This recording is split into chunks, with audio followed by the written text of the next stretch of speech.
And we are hello to the world of the internet, the internet world. Hello, everyone. It's these three jabronis on your screen. Yes. Love it or And if, hate it, you're going to love it. God damn it.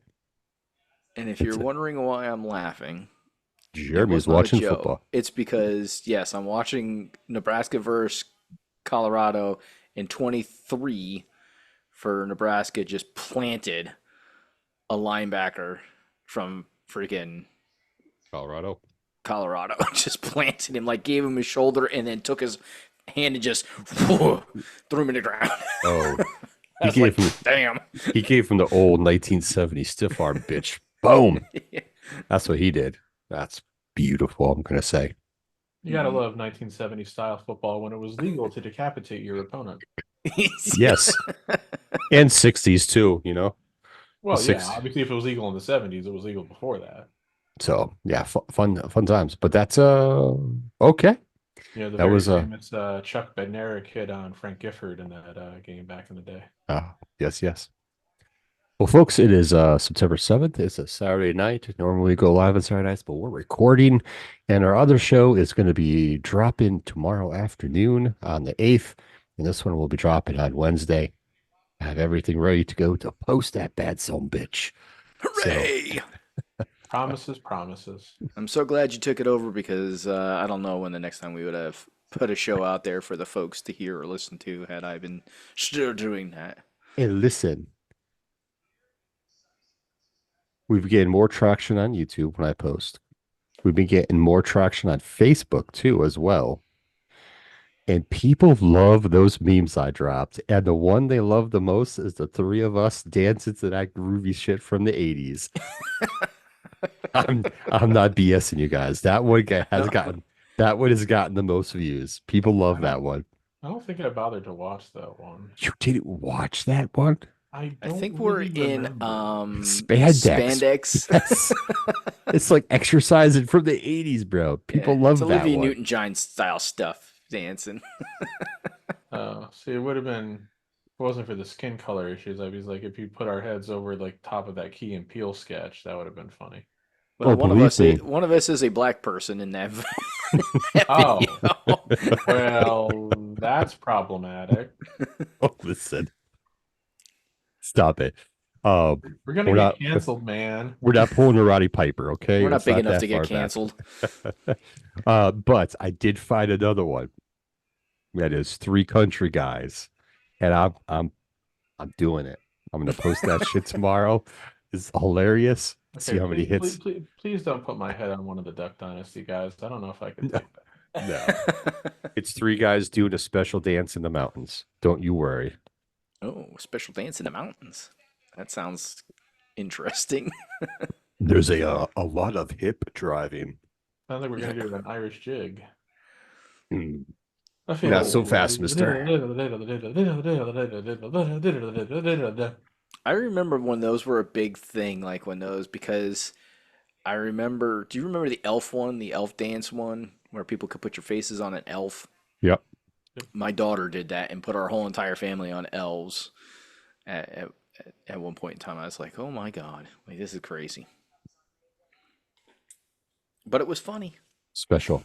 I mean, Pat,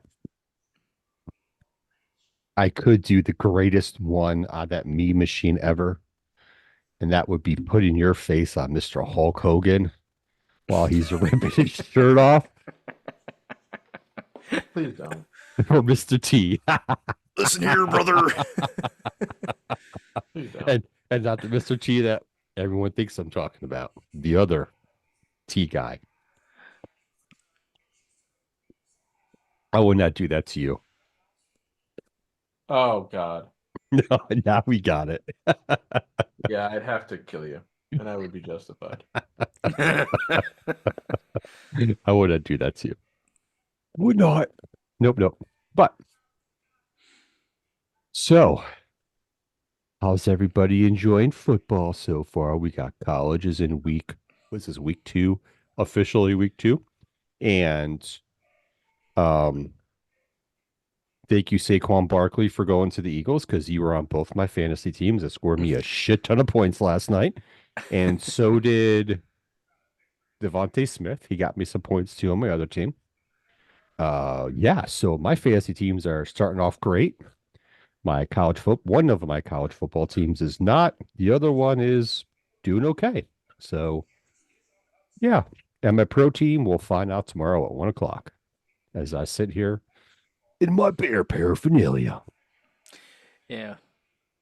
Well, So so Penn long as State's you're doing wearing it okay. today and not tomorrow, because that's always the thing. Unless you're like going to the game, never wear your team shit on the day they're playing. That's always bad luck. Mm. Okay. But I did not wear any Notre Dame attire today, And they And still did they lost. win?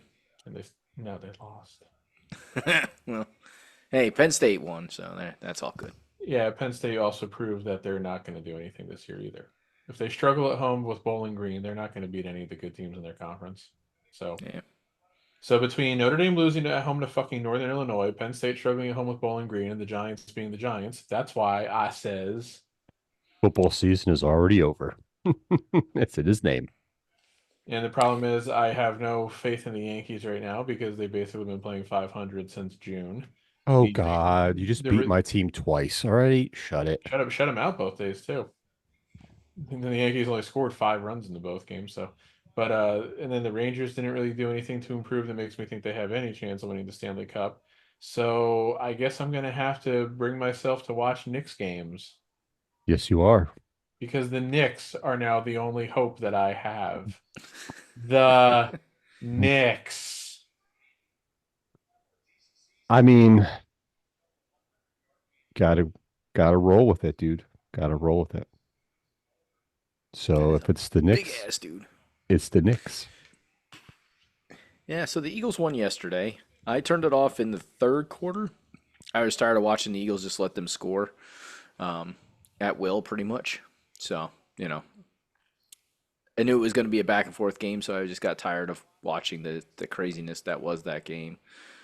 And plus, I was sitting and watching it by myself, so I was kind of I don't enjoy football as much when I'm by myself. It's not as enjoyable. I like somebody to chat with about the football game while it's going on, and yeah, Understandable. nobody was chatting with me. So my daughter, she's Understandable. like, I love football. She sat and watched a little bit for me with me, and then she went upstairs on her phone. She's like, I'm gonna go upstairs. I'm like, okay, great. Just leave me all by myself, damn it. I see how it is. So yeah, No, I mean, listen, I don't wish any injuries on any man in the NFL, but I was not crying tears when Jordan Love went down with an injury last night. Nope, not at all. yeah. I don't Don't know. I say didn't. that. I saw that he went down with an injury, but I don't know what it was. It looked like he was limping, so it must have been his leg. I'm guessing something in his. Yes, so he has a MCL sprain. Is Oh, what okay. Well, that's not terrible. He is won't be out too long. is what was reported today. So I didn't read the article, see how many weeks he's out, but yeah, MCL sprain. So we'll see Yeah. how This that is this is goes. what Bears fans want. They want the Packers to regardless of the reason that they lose, they just want them to lose Fuck yeah. all Telling the you, time. I'm telling you, you better take that back. Karma. Karma. From what I understood, because the Bears still, who do the Bears have That's as their quarterback now? Caleb Williams. It's karma, Pat, to them when douchebag in the 80s picked up Jim McMahon after the play and slammed him to the ground and fucked his shoulder up. Hence, we had to use that's when we pulled and got Doug Flutie off the streets to come play quarterback because Ditka wasn't, you know, keen on the two backups he had. And we ended up losing to the at that time Washington Redskins in the playoffs. So yeah, fuck Green Bay. I mean, it's a rivalry. So I don't give a shit. There's no karma for that ever. Not between these Nope. two teams. Shut it. This is for karma for all the times they've kicked our ass, and Aaron Rodgers be like, "I own you, bitches," and does the fucking championship belt thing, you know. Well, he did kind of own the Bears. Oh, he did. I understand. He only lost to him like 4 or 5 times, so I get it. But still, Oh, that is a catch. so I don't know if that's a catch. my I slushy think does I, not have no slushy left. I think his foot was still down on the turf when he caught it. What would this will tell me? Yeah. Oh, you guys watching? You both watching the Colorado game now? Yeah, Pat wants to Mhm. see the Colorado lose and have Deion Sanders have a losing loss. I can't wait till Right. Dion's worn out his welcome. At this rate, it'll be by the middle of next year, if not sooner. For as much as I like Dion, I think he needs to tone it down just a tad bit. He's not a coach, he's a fucking promoter. Oh, that was a beautiful catch, my man. Oh, there we go. Keep it lighted with the ball. Boom, catch. One Yeah, foot in, it's close to the ground. Yeah. Let's beat this. I don't know. What the hell is Kansas ranked? Old man 19th. vision. 19th. There we go. I can see it now. Oh, I should have Oh looked my to the gosh. right. It was to my Talking right. about old man 19th. vision, you know, it last was it last year? Yeah, last year I realized when I went to the doctor I needed bifocals. Tried bifocals, Damn, I don't need that yet. no bifocals. I don't really need glasses per se. It does help definitely at night. It does help with some of the distance stuff. Like if I'm playing a video game on the TV, definitely I can see the much clearer the writing and stuff like that. But it's not a necessity. Like I'm not blind by any Gotcha. means. I understand. But the bifocals are definitely a thing because like with my phone, I do this now to be able to read stuff. I'm like, I think it's time to get some readers because I need to magnify that shit. That is too small.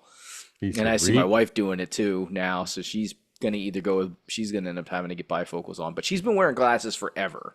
So glasses to her was nothing new. So It's more or less, they call them like, it's more like progressive glasses, where it's like, it's still like you look forward, everything's what you need. And as you kind of look down, it kind of progresses into like like reading your screen for yourself.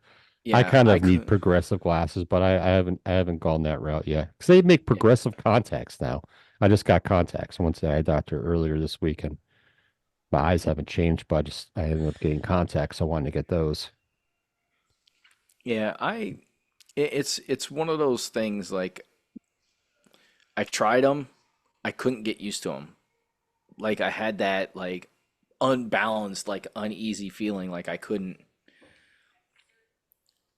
get it right. So I was just like, meh, I'll switch. And then I went back in and I just said, okay, just can you put the regular prescription in my glasses, take out the bifocals? Like, this is not working. They're like, And really? they You were didn't get like, used to it? I was like, no, nope. you have to suffer now. It was like you were getting vertigo from it. Yeah, it was. It was really weird. Like, when I first tried it, I almost missed a curb trying to step up on the curb because I didn't look down. I looked with my eyeballs down instead of looking down. So, like, it looked closer than what it was. I was like, oop, nope, that's not the curb yet. Oh, that's too funny. Yeah, yeah. That is. So, yeah. What is the score of the Colorado? Why is it not 28 to 3. showing on ESPN? Thursday night football. Like I have the scores from today, but it's like not showing that game. And I'm staring at it, so I'm not going blind. You know what's crazy? Alabama is only beating South Florida 14-13. Wow. And it's just ended the third quarter just ended. Wow. That is definitely a wow. Interesting. Jeez. Row.quo/20. Tennessee's beating up on NC State 27-3. Mm. Oklahoma is only beating Houston 14-12. Wow. Oklahoma. Lord have mercy.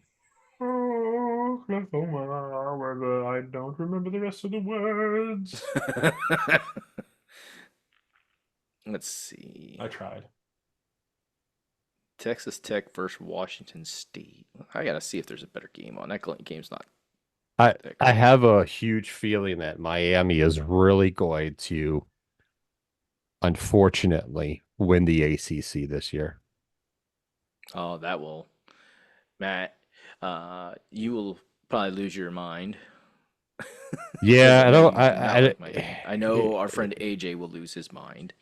yeah, I'm not going to be happy about it, but just looking at the ACC, the way Florida State's played, what I've seen from Clemson, unfortunately, like Miami is looks strong. I mean, Clemson won today 56-13, but they played, I mean, they're winning 56-13 at halftime, but they're playing Appalachian State. And Appalachian State is no match for Clemson. So, No, um, that's the so game yeah, that's on the schedule. Because they schedule their schedules are already made for next year at this point in yeah. time. So I, it's like they didn't know what they were getting into. Like Appalachian State, can we change this game? Like this is please. I Nope, mean, it's already on the schedule. Miami beat Florida A&M 56-9 today. Like Florida A&M is a decent team, but they're not going to compete against Miami. But just Miami is very consistent. They're not make their very few mistakes, Hmm. even against like the teams they've been playing in the first 2 weeks. So I I think it's gonna be Miami unless something crazy happens. That's where I think that's gonna go. So we will see, compadres. We will see.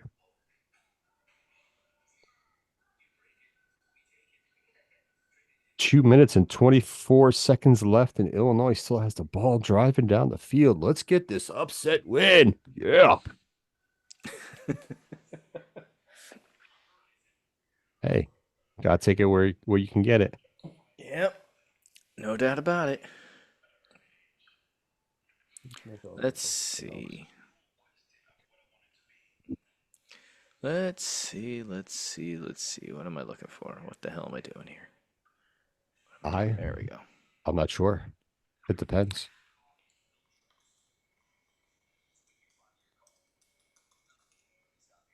I'm gonna check the I MLB standings here. I have literally just well, I'll get the I know you're gonna get there, but I wanted to come up. Oh wow, wow. oh, while you're doing that, let me pull out my Oh wow. which let's I'm gonna run down the see if you guys can guess which college football conference has the most national titles, recognized national titles. Well, okay, before we get into that, I obviously have to ask the obvious disclaimer. Are we talking about the conferences as they are currently configured or the conferences with like Before the when season. The season does not count. So the so the conferences, so conferences as they were configured last as of last year, is that what you're saying? correct. Okay. Because there's been so much conference realignment over the last even Yes. So 30 here's where I was posted. Here's a breakdown of the FBS conferences with the most NCAA recognized national championships, including co-championships and titles later vacated by the NCAA. With realignment in the mix and top schools shifting around, the ranking is ripe for the change in the years to come, but not currently. So of that, between the Big Ten, the Big 12, the Pac 12, the SEC, ACC, who do you think has the most national championships? me. It's gonna be May. Now that That's a song's good in my head. question.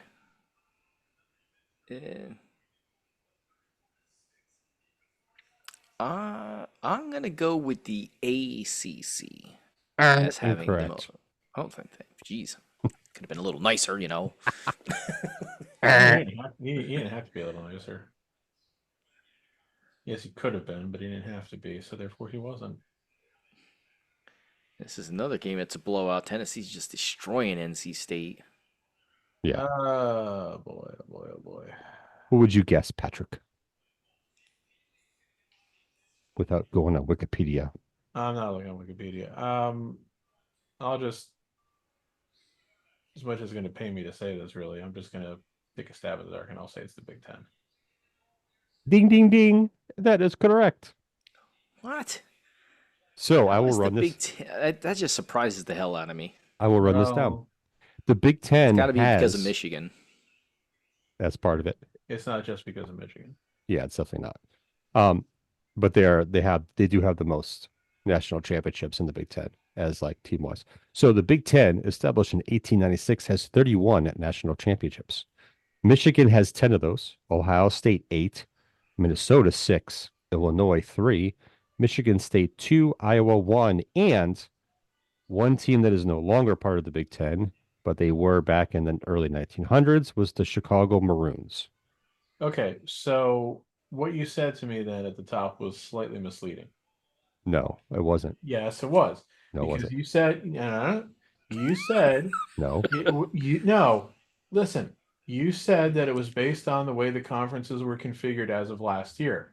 Well, why didn't you just say Nebraska and Penn State then?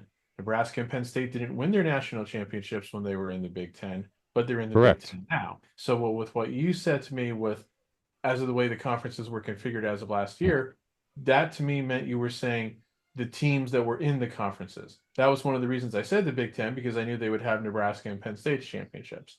So So you, I so you forgot to were make you were a note here that was also listed here. Note, this list features the school's conference affiliation at the time of their championship win. yeah. Okay, See, there we go. that would have been very important. I might not have said the Big Ten then. They still were number one. Who do you think is two? I'm just saying. I'm just saying. You just said it was. That's all. I know, I know. I forgot a part I'm there. not saying because you were mean the last time, so I'm not saying jack shit. Patrick, who do you think number two is? Big 12. Ever. Hmm? SEC is actually number two. It is, yes. Let's see. All right.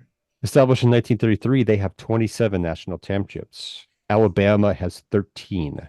LSU has 4, Georgia 3, Florida 3, Auburn 2, Tennessee 2, and Ole Miss 1. So Alabama has the most national titles of all teams in the. Are we saying? Am I safe to assume that Alabama has the most out of any team in the um, I believe they do, college yes. football? Yeah. How many did you say So Alabama has? 13. 13. Yeah, it's probably more than Notre Dame. So I don't know Next up, exactly how many Notre Dame has. next on the list is the former Pac-12, established in 1915. They have 15 national titles. 9 of them are from USC, 3 from Cal, 1 from Washington, 1 from UCLA, and 1 from Stanford. And the one that Jeremy picked, the ACC, has They suck.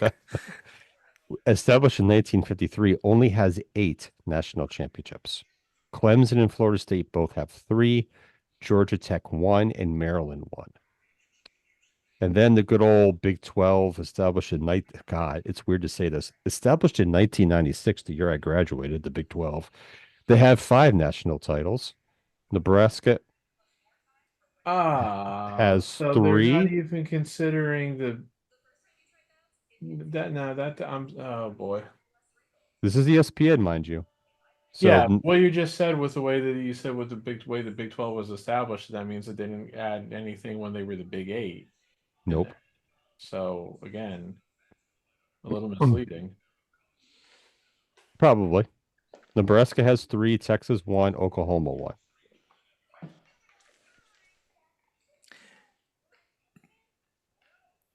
I was about to just this is funny. I still got the Colorado Nebraska game on, and the thing just flashed up for SmackDown being on USA on Friday night. And I was like, why is Fox still advertising for SmackDown when they're changing when they're not on Fox anymore? And then I realized that this Colorado Nebraska game is on NBC. Correct. Oopsies. I made a boo boo. um, yeah.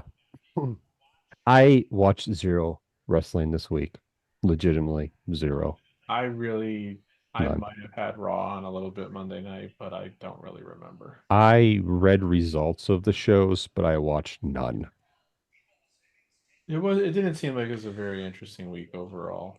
Well, I did watch some of Raw. I do, yeah, okay, I did watch because I definitely saw the Punk Drew segment. So, Yeah. and I think I pretty much lost interest after that, based upon what they said was happening the rest of the night. Yeah, I mean, read the results.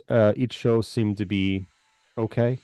Nothing great. Even like the last show last night for SmackDown being on Fox, it didn't seem like it was anything different from any other previous SmackDown. Didn't seem like they were really trying hard because I mean, this is funny. AJ and I were talking about this a week or so ago, and he was like, Roman better be on the show next week. And I'm like, I bet you he won't be because Why? the week after is the USA premiere, and they've already said that he'll definitely be on that show. So I guess I just watched it, that he won't be on the last Fox show, and that's the way it was. Yeah, I guess it makes sense though. Like why I wouldn't put him on the last one either. And the reason being is you want to save him for SmackDown on USA because you also don't have to worry about the FCC stuff. So You want to make sure you pop a rating too. So yeah, but FCC you could do a little bit more um on that end as well. And don't have to worry about FCC regulations on because of being on Fox. So I think next week's it's gonna be weird though, because like next week SmackDown's on USA, and then October 1st, is it Pat that NXT will be on the CW, which is gonna be weird.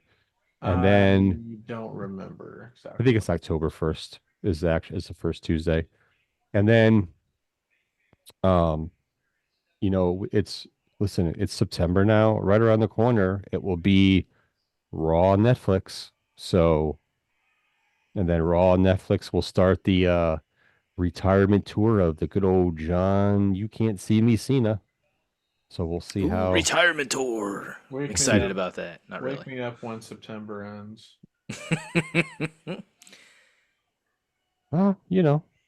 It's And I say that for a few reasons, of course. So, indeed. bef- just going back to college football, because I found this to be interesting.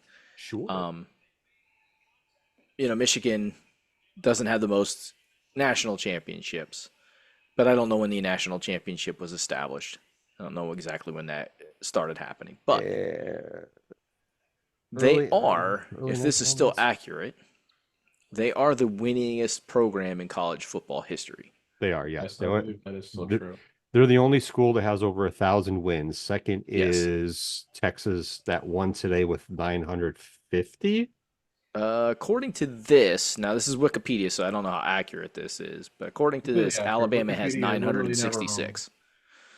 Has 966 wins, and Ohio State has 965. Texas, if they with the win today, we go to 950. Yeah. You know Huh. who's not on here, which surprised the hell out of me, and I looked up another source just to kind of verify how many wins they have. Alabama. No, no, Alabama's number two. Oh, okay. They Florida State. They Hmm, list this page doesn't listed the surprise top me. one listed the top 100. Florida State, I looked it up. They only have 526 wins, They were a very dismal or program. just over 500 wins. Yeah, they were a very horrible program before Bobby Bowden started there. So, They were not a good football program before you got there. And then they became the program. Correct. yeah, literally. Where's Penn State on that list? I'm curious. Penn State is number 8 with 931 wins. Hmm. Where's my Illinois team on that Wait a minute, list? wait a minute, wait a minute. What did you just say when you asked about Penn State? Where were they on the list? Yeah, did you say something about being curious? Yeah, I was just curious where Penn State was on the list. Oh, okay. I thought I heard you say something else. No.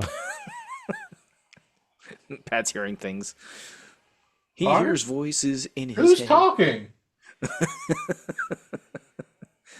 I hear voices in my head. They talk to me. Cue the Randy Orton theme song. But yeah, so it's I still prefer his theme music from before then. just some interesting schools on here as far as like, your top 10 are top 10 kind of surprised me because Yale and Harvard are on there, but I'm not Hmm. actually surprised by Yale and Harvard just because those teams Well, have they've had football programs since the induction essentially of college football. yeah, Correct. yeah.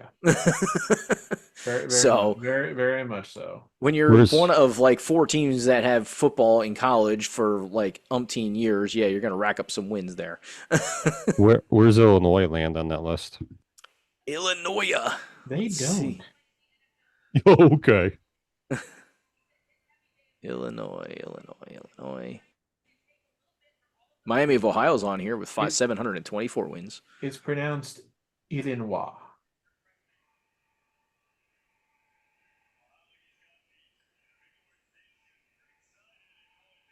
It only goes to the top 100, and Illinois is not in the top 100 according What? to this list.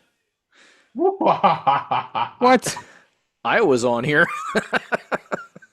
Blasphemy. I'm looking this up right now.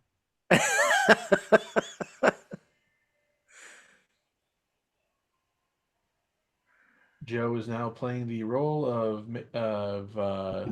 Lieutenant Caffey because he can't handle the truth. Correct.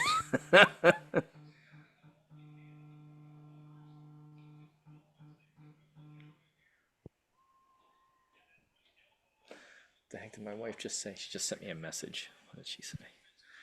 She's sending you special She pics said, right now. I can hear you from all the way in here. Shut up. That's just a guess on my part. I really have no inside This is the knowledge. problem with text to talk. So she says, running to CVS, didn't realize, oh, tossed me tights. What? Now, your mission, should you choose to accept it, is to decipher that bit of nonsense.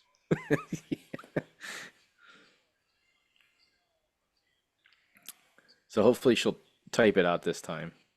Sir, they should be on that top 100 list Oh, yeah? How many do they have? Oh. because their Was that record, a challenge? which is a 503, says they have 633, Jesus Christ, 633? 633 wins.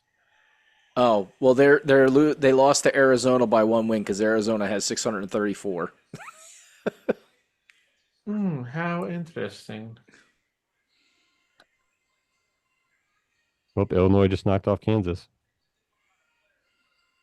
Well, wait, what is that supposed to mean? Florida State only has 577, so Illinois has more than Florida State, so they should be on the top 100. Yeah, but Florida State's not in the top 100. Oh, thought you said they were. The top 100 finishes with Arizona with 634 wins. No, I said it Oh. surprised me that Florida State was not in the top 100. Well, now they have 634 wins. So yeah, Yeah, now they're yeah, so he fuck said Arizona. yeah, he said it was surprising. You didn't listen to him. Oh, Louisiana Tech, Purdue, Kentucky. Kentucky's on here. Jeez. Well, I bet I'm going. Illinois got to get their shit together. They got to get up above Kentucky here. Come on now. hey, they just won today. Just beat Kansas. Shush. Oh, we beat Kansas. That's an accomplishment. Yeah, they're in the top 25. Don't worry, they won't be for long. Yes, their ticket out of the top 25 just got punched. And I really, no offense to Kansas, but let's be realistic. I know if I remember correctly, they had a really good season last year, but it's not like they go against the best talent in college football either. They're still Kansas. They're still a basketball school. Yes. correct. Like I said, that's what I mean. No disrespect to them, but who's the talent that they're going against? But you're disrespecting them. Yeah, well, maybe I am. If they want to I take it mean, that way, they can take it that I way. mean, no This game's a disrespect to you. blowout too. No Come on, give me a disrespect to game you that's for not a point. blowout. No disrespect to you for pointing out your disrespect. Do you know what I find interesting? I'm looking at, since we were talking about this, I'm looking at Illinois' football history. It has a breakdown of like every single team they've played against in the conferences, like head-to-head records of all the teams they played in their history. Um, they have not, from what I've seen here, have never played Florida State.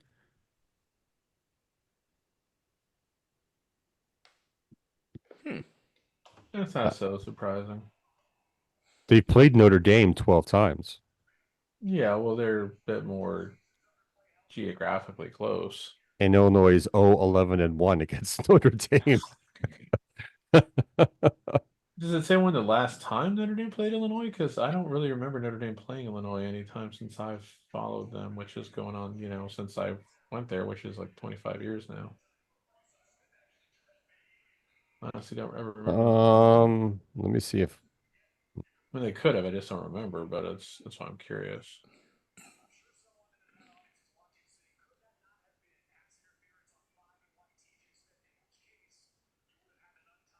it doesn't like give me that information. All right, I'll have to So do it the Georgia hard Southern way. just knocked off Nevada, but actually probably not just knocked. Oh, actually maybe because it is sunny there. It would only be about 7:30 in Nevada, right? They're 3 hours behind. Yeah, 3 hours behind. Something like that, yeah. Um, if they're actually playing in Ah, Nevada, looks like they are. But fuck Nevada you, threw a Hail Google. Mary, and the guy was getting pushed before the ball was, while the ball was in the air, like pushed, like they were trying to knock him out of the path of the flight path of the ball. Hmm.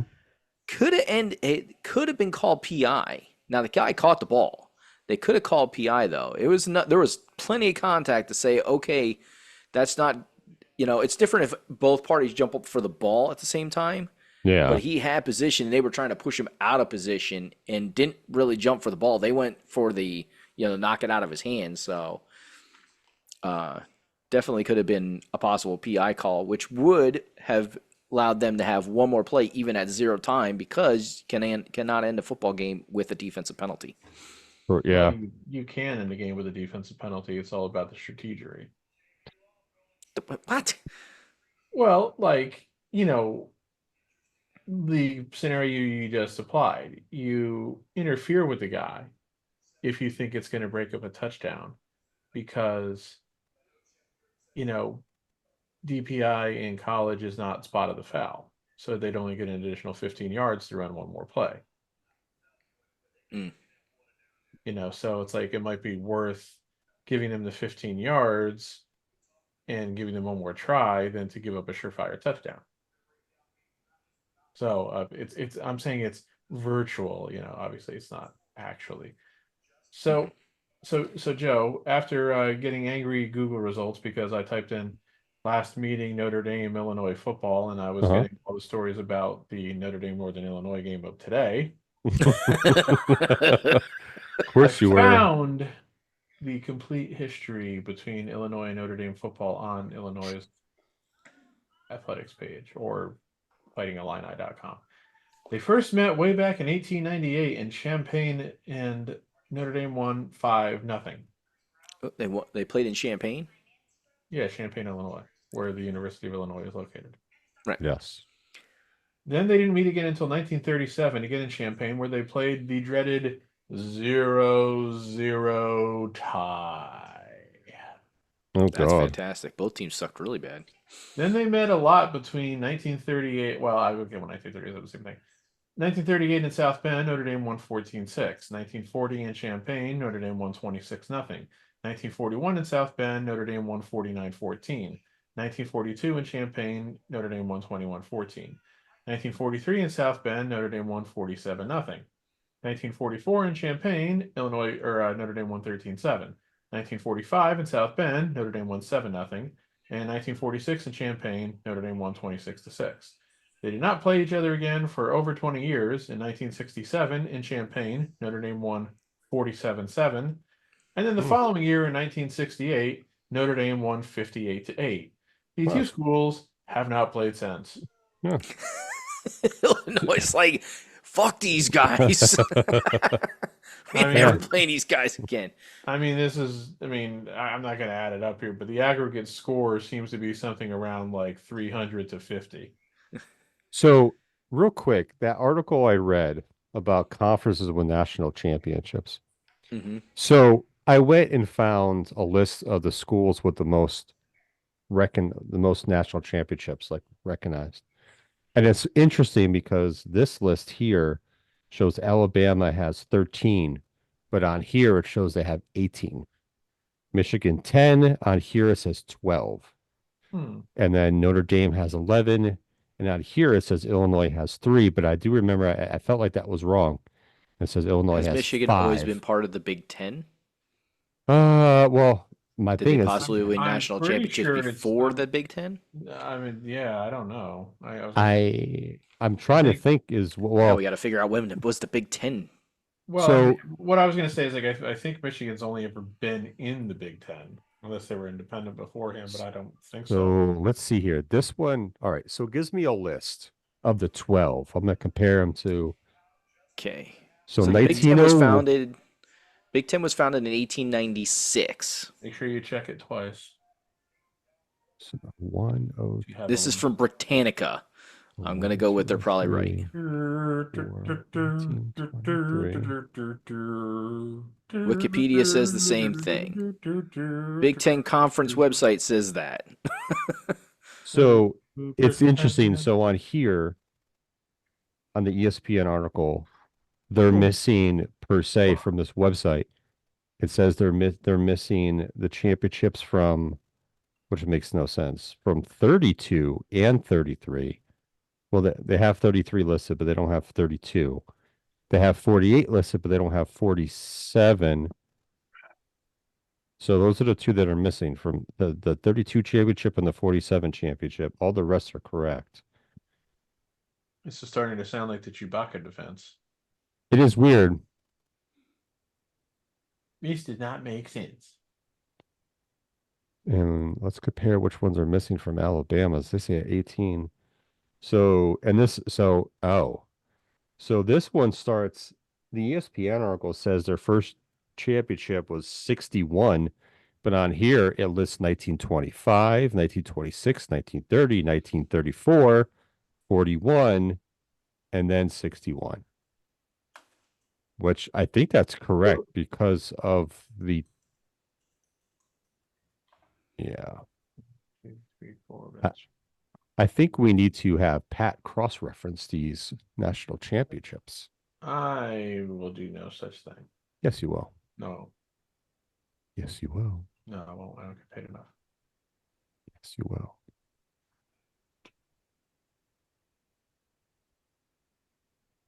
You will do so, my friend. Okay, so yes, Michigan, the University of Michigan. Yeah, here's another article. Illinois did win They, 5 national As championships. opposed to Michigan University, yes, the well-known Dutch school. um, did win all their national titles while they were part of the Big Ten, even though they did leave the Big Ten for a little while. They did. Yes, from 1908 to 1916. So between they left in 1908, Michigan briefly withdrew its membership, and upon Michigan's return in 1917, the conference was first referred to as the Big Ten because then they officially had 10 schools. I see. So they left during the dock times. So yeah, but they won all 12 of their national championships while they were part of the Big Ten. 1901, 02, 03, 04. In 1918, 23, 32, 33, 47, 48, 97, and 23. Wow, they won a shitload of times before. Oh, so this is why That's a long time between championships. Alabama's is incorrect because they used to be part of the Southern Conference before it was the Southeastern Conference. Oh, so we're getting into like the semantics of like name changes and shit again. Yeah. Yes. I changed my name. You They change were your in name. the We all change our Southern names. Conference from 1921 to 1932, hence why their national championships in 25, 26, and 30 were not listed.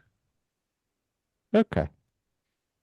What are So, unclaimed yeah. national titles? What the hell do they mean by that? I've never heard that before.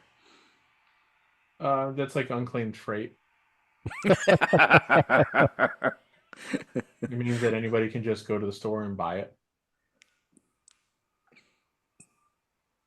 I gotta look that up. What the hell is an Um, unclaimed? I don't remember the specifics on that. I forget. Unclaimed freight. It depends on what years they were because I know there was like some weird rankings, like multiple ranking systems. Okay, so according to this, it says unclaimed national championships are teams that have been named a national champion by the various polls and so forth throughout the history of college football, but the school itself does not claim it in the school record books. Well, you know what? They don't have a fucking choice. And it's funny you say that because Alabama has five unclaimed national titles, and one of them was 2016.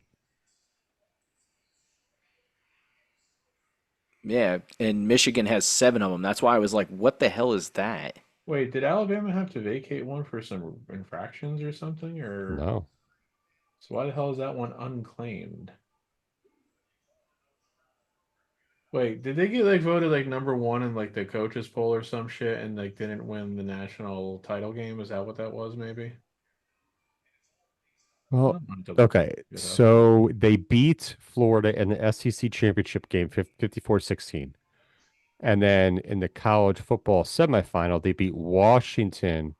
Oh, why did they have this as unclaimed? That's so stupid because that's the year they lost to Clemson. So why would you have that as unclaimed?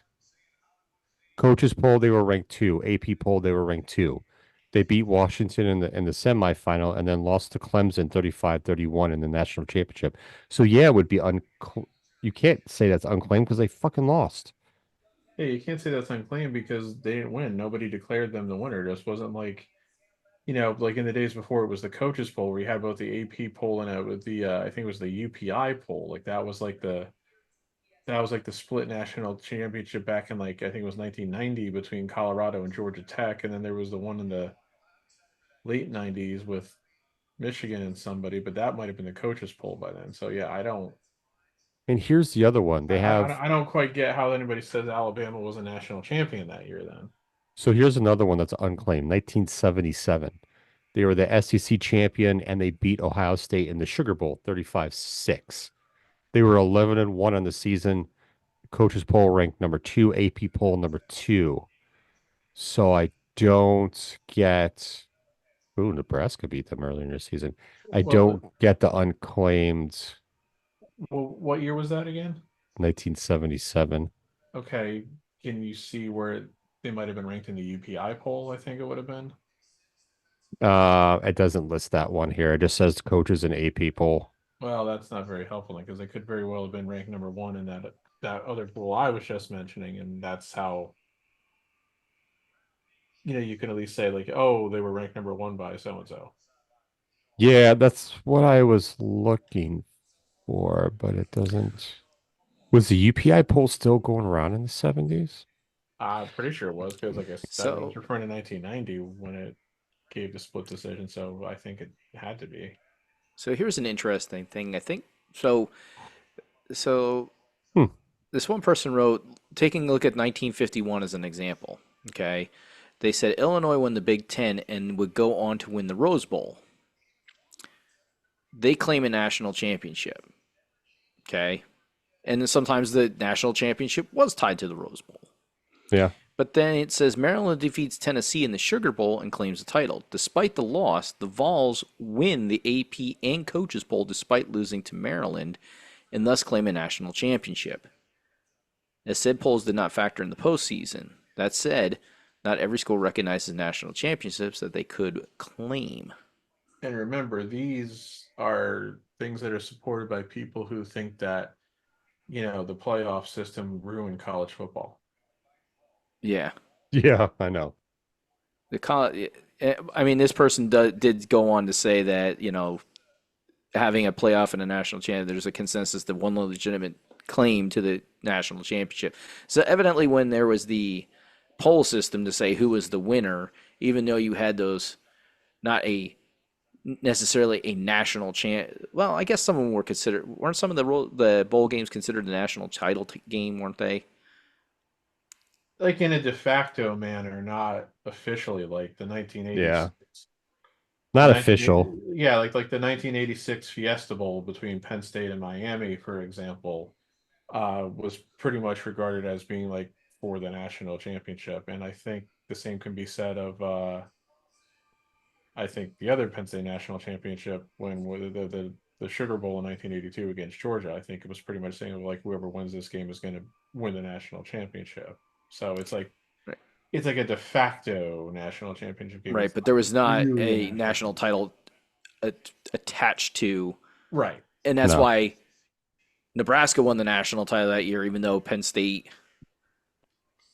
that one year, because it came down to the polls and who voted the national championship. Yeah, Penn State and Nebraska both finished undefeated, but Nebraska had been ahead in the polls, and So, because they both won their bowl games, so now it makes a little bit more sense as to they why there weren't could going to be jump Penn unclaimed. State over top of Nebraska, even though Yeah, I still argue and will argue until the end of my days that if Penn State had played Nebraska that season, Penn State would have beat them. yeah. So that makes sense why there would be unclaimed titles, just because if both teams have the same record, both teams win their bowl games, or one loses but are still considered the top team by the polls, one can officially say we're the national champions because we won the polls, but the other one could say, well, we won out our season and we played in a harder bowl game. So really, we're the champions. Basically, they can all go, we're the best, we're the best, we're the Yeah. best. The thing of it is, Penn So, State never claimed the national championship that year because again, it was really just the two polls, and both polls had Nebraska ahead. yeah. Penn State had, I think it was 4 different seasons in Joe Paterno's tenure where they finished undefeated and did not win a national championship. 1994 was the most recent. I can't remember what the other three were. I think they were in the late 60s and early 70s. I thought I was putting on a different game, and I've got Southern Florida against Alabama. South Florida. South Florida, sorry. Not Southern Florida, South Florida. Yes. Got to get these names right, otherwise you look stupid. And is Hey, that the University of South Florida, UFC? Or USF? Sorry, USF. Yes. Yes. Those are the ones that I always see. Like, whenever I travel to, almost every time I've traveled to Florida, I always see either the basketball team, because when I'm traveling, or cheerleaders. Like, I've always run into, or some other, I always see, I'll just put it as general. I usually see some type of athletic team traveling in the airports down here to go to like a competition of some sort. wh- Joe, you heard that, right? what? I think Jeremy was just complaining about seeing cheerleaders. Yeah, I know. He No, was. Yeah, definitely he not definitely was. complaining. Yeah, he definitely was. But it's just interesting, like, Definitely of all complaining. the colleges that I end up seeing, that is one of them. And I thought I had turned my monitors off. Oy, Definitely complaining about seeing oy, cheerleaders. oy. What a travesty at this point. The What are we most going to do with recent, him? the most recent time I was on an airplane, which was back in October of well, okay, not the most recent time because there was the return trip, but most recent time I flew down to Florida back in October of 2017. We were flying out of Philly to Orlando International Airport because we were going to Disney World and everything. Um, there was a sports team on our flight. The problem is I don't remember what school and I don't remember what sport. It was one of the Philly area schools, but I just can't Oh, remember okay. which one. Like I don't remember if it was Temple or Villanova or St. Joe's or. They all look the same, right? Okay, go ahead. No, it's been 7. It's just that it's been almost 7 years. I don't fucking remember. And I was taking a dig at Philadelphia schools. They all look the same. oh, I thought you were. I was not referencing people in general. I I was thought referring to I see Philadelphia now. schools. Let me See now, specify that to everybody. I thought you were They all making. had black jumpers on. Well, see, yeah, I thought you were making a bad racial joke, and I was about to say, No. and I was about to say, no, I'm pretty sure they were all white guys. It was lacrosse. It wasn't. I mean, it wasn't a very large size team from the look of it either. So obviously, it wasn't one of the. Badminton. Wow. It was their badminton team. Is there college badminton? There was Probably. it was our golf team. Yeah, I don't know. Maybe there is a good minton. Um, yeah. So I mean, like it could have been volleyball. I mean, I don't think it would have been lacrosse. I mean, I don't see. I don't remember all what are considered like fall sports and in Division One colleges. Could have been It just volleyball. it's hard to say because I I know what sports are going on right now in regards to high school, and they do not follow the same schedule as college sports. Like Well, college yeah, sports are I wouldn't like expect them to. except for football and basketball. Those are the only two that follow really the college sports schedule. Like those both do happen in fall and winter. Because like boys Winter and fall. volleyball, that's that's in the that's in the spring. Hmm. Girls volleyball is in the fall. Uh, Field hockey's going on right now. So is boys soccer and girls soccer. Boys and girls soccer is going on right now, as well Yes, I was as going to say I know field field hockey is hockey. going on right now because my cousin's daughter is in her first year at college and she's playing field hockey. Yeah. Field Actually, hockey yeah, is fun girls in the soccer's fall. go. No, She's actually, maybe girls soccer is not going on because field hockey is going on. Boys soccer is definitely going on. if you want to call it college though, because it's Division Three. Still college. Yeah, man. Yeah, Why you but got to there's knock no on but Division Three? yeah, but there's no scholarships. Listen, don't diminish Division Three, sir. Hey, my parents both went to Division Three schools. Well, So you, they went Oh to no, the girls same soccer's division. going on. They Sorry. went to so, the same Division Three school. So so you're making fun of your parents right now. You know that? yes, Okay. Just let you they're quite aware. know. I don't know how they're aware. They're not listening, but they know. Do you realize that Oh, and golf. preseason hockey starts in a couple weeks? Yeah, like I said, since I don't think the Rangers did much of anything to improve themselves, I'm not incredibly optimistic. But I'll have to watch because longtime Rangers announcer Sam Rosen has announced that this is going to be his final year in the broadcast booth, and I'm going to miss his exuberant "It's a power play goal" calls. So I'll have to listen to them So as much as I can. Yes, you do. so there is a guy on Alabama whose name is Jam, Jam, Hmm. Is Jam Miller. his first name James? No, his first name is Jam, Oh, oh, his first name is Jam. Jam. Oh, Yes, yeah. his See, first name is Jam. I was hoping you were saying his last name was Jam, so I could say his first name was James, and therefore he'd be Jimmy Jam. Nope, he's Jam Miller. That would be cool. That would be fucking cool. Yeah, that would be cool. Naming your kid. I'm sorry. I know people want to be unique, but naming your first kid, your kids, giving them the first name of Jam. Yo, my name is Jam. Well, I Like, is mean, that strawberry? no, no, it's definitely not strawberry. You know why? Because It's apricot. raspberry. Only one man would dare give me the raspberry. Lone Star. Oh my God. And then the camera, of course, hits him in the helmet. Damn, I was gonna say something else. Oh no. What was it fucking Jermaine Jackson named one of his kids Your Majesty? Well, Michael Jackson named one of his kids Blanket Like, too. well, So no, I know no. that's not his real name. It's That's not the his real nickname. name. He got that nickname somehow, but Blanket is not his legal name. So One of that's his not kids' true. legal names. What the heck was the girl's name? Princess. Was it Princess? Damn Michael it! Jackson? I gotta look up his kids' names. I Michael can't remember Jackson's his kids. daughter's name. I like his daughter. When I've seen her comment on stuff and everything, she seems to actually kind of have some interesting opinions. So Paris. yes, that was it. Yeah, and I think he also named one of his kids Prince, which Yes, is Prince. after So you got Prince. Paris, Prince, and BG. So Prince must have been Blanket. Oh boy, I gotta look this up myself now because We're doing so much Googling tonight. It's great. this is I gonna love It it. is. It's fantastic. this is gonna bother me if I don't know. Unless it was BG. BG could have been Blanket. I really think it was the last one. It's kind of scary looking one of his kids. Oh, Paris yep, Jackson. BG, formerly known as Blanket.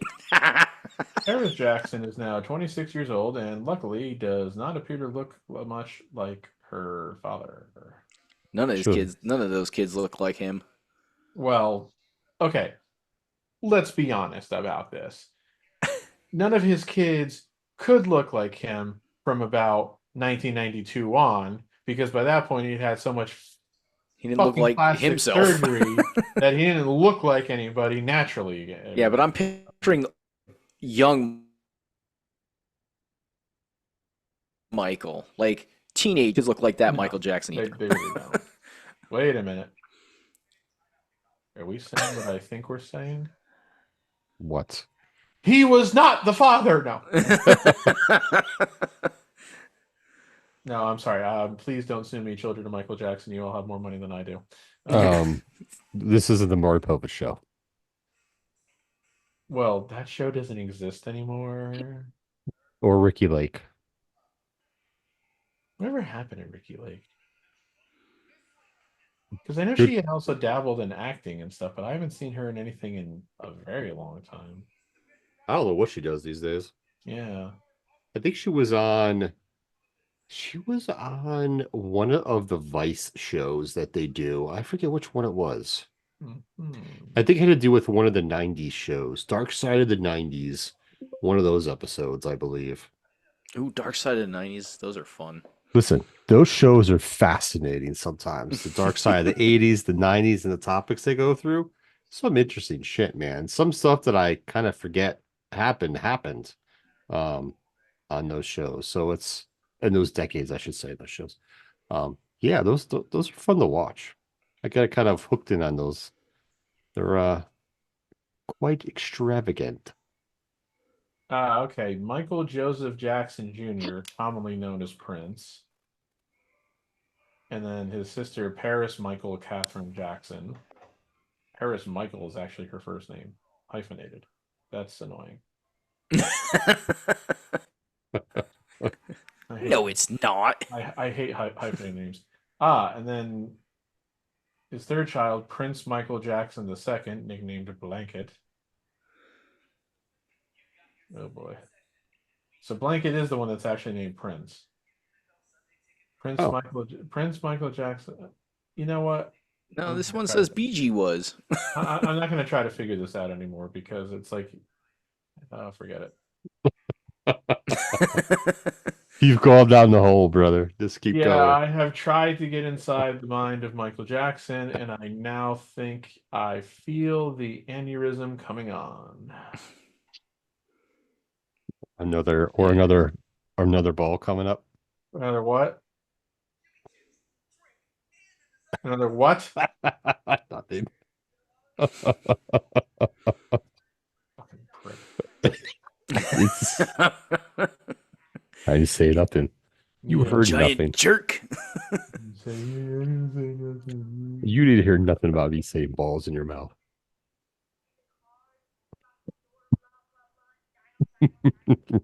Again, with all this mental imaging, I mean, Uh, I'm married. And your point is what? I don't really know if I had one. I I probably swear have. this commercial for Target was saying if it's not shards, it's not. I'm like, if it's not It's not. what? It's not shards. Like, what the hell are you doing, kid? You know. What If it's brand is not, that? if it's not shards, it's not a shake. Like, what are you sharding in your pants for? Like, what the hell's going on at Target now? He was saying sharks. but Oh man. his ability to clearly enunciate that word did not make it sound like sharks. It made it sound like he was saying shards. If it's not shards, I'm like, oh my god, For these for a, people are pooping in their pants at Target now. for a second, I thought we were delving into the Dewey Cox sausage commercial. Remember, Oh, it doesn't say Cox till I say it tastes like Cox. Have you ever, speaking of that, have you ever seen the Australian commercial for Dickens Cider? For what? I have. Dickens cider. I'm just gonna say no because I don't think I have. It's freaking hilarious. It's a brand of cider called Dickens Cider, but when they say it, Say it it. sounds like Nothing like a good Dickens cider. I always when I come home for a long day of work, I always enjoy a good Dickens Cider. I'm just gonna have to go ahead and assume that name was not accidental. Nope. Dude, the commercial is hilarious because they have kids saying it. I like to come home and drink a Dickens Cider with my mom. Well, that doesn't make sense. When I you mean, have like kids. grammatically, that sentence just Have doesn't either of add you ever up. seen Letterkenny? Yes. I've seen bits and pieces here and there. Well, the Amish people that are on the people that play the Amish people on that show, their last name is Dick. Dad's name is Noah. I forget what the kids' names are, but they're always, oh yeah, they're being good little dicks. I'm just like, One of the guys I most hated throughout just awesome. one of the guys I most hated throughout grade school and high school's last name was Dick. Did it fit? He was most certainly a dick. But yeah, it's funny. Oh, that makes sense. Kazuchika Okada wins by pinfall with a Rainmaker on Kazuchika Okada. He pinned himself to win? That's good writing. Nice job, cage side seats. Assholes. Oh my god. Now he's gonna friggin' call me on Wednesday, tell me about how great this show was, and I'm just gonna be like, yeah, I'm glad you had a good time, but I honestly don't give a fuck. Justin Haynes. All He right, Pat, here you scores. go. Justice Haynes. I am Sorry. going to indulge you in some greatness. Oh no. Uh-oh, he's gonna play the Dickens cider. Oh dear. Dickens cider. Oh It's a good no. drink. Oh no. Is it better than- All right. is it better than- Before you play this, is it better than I'm Ocean? gonna preface it this because we got one of our videos got taken down on YouTube because of this. We are using this for entertainment purposes only. Hey, We and this are- is from fucking YouTube as well. So YouTube, you try to censor us, you can eat my dick right now. Yeah, okay, they really don't care that you're saying this. They will still just take I it know. off if they feel like it. All right, I'm just making You sure ready? you know that. Look I at it know. says Dickens cider. it's Dickens Cider, Dickens Cider, but which is this way. You were starting to be like, like all those boomers on Facebook who post the shit saying like, this is my own property, you cannot take it without. I'm Oh like, my god, shut up. My mother did that a couple of times. I said, Mom, don't ever fucking do that again. I hate when I see those people post that crap and they're like, this makes it official that I'm like, no, it doesn't mean anything. It just means you copied and pasted somebody else's post that was ignorant as you. Pretty much. All right, and showtime. Hi guys, it's Gerald Porschman here. You know, in 1861, the Dickens Beverage Company has been producing some of the best wines we have grown to love, including Chardonnays and sparkling wines. Hey, Frederick von Dickens has now introduced a brand new cider that's been around for years, but is gradually making an impact on the global market. And it started right here on the Gold Coast. Dickens is slowly winning the taste buds of millions of cider drinkers from right around the world. And after sampling just one glass, I was hooked. I knew the ciders had been around for a while, but I just couldn't wait for my girlfriend to try a Dickens cider. When she arrived home from work, I told her to close her eyes, and before she knew it, I surprised her with a Dickens cider. I'm sure that there are many men out there who know of a woman that may be suffering from a debilitating migraine that could really benefit from a Dickens cider. So I'm urging all men to turn to their womenfolk and ask, when was the last time they had a Dickens cider? I can't begin my day until I've had a Dickens cider. There's nothing better than waking up to a good old Dickens cider. My girlfriend loves Dickens ciders. My sister came to stay with us for a month, and my husband couldn't go a day without the Dickens cider. My girlfriend loves a Dickens cider. My mum loves a Dickens cider. My sister loves to wake up in the morning with a Dickens cider. I'm a bit young, but I would love to try a Dickens cider. So there you have it. For over 150 years, Frederick von Dickens has developed a beverage that literally brings women to their knees. So fellas, for the sake of the economy, get a Dickens cider.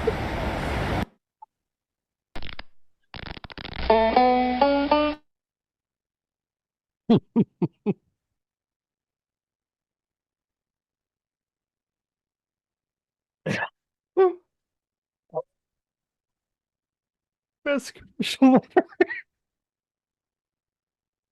Oh, best commercial. Oh. Oh, fucking Jesus Christ! Oh my God! Oh, that was some great shit. That was the best song. Oh my fucking God! Oh, I'm gonna fucking die!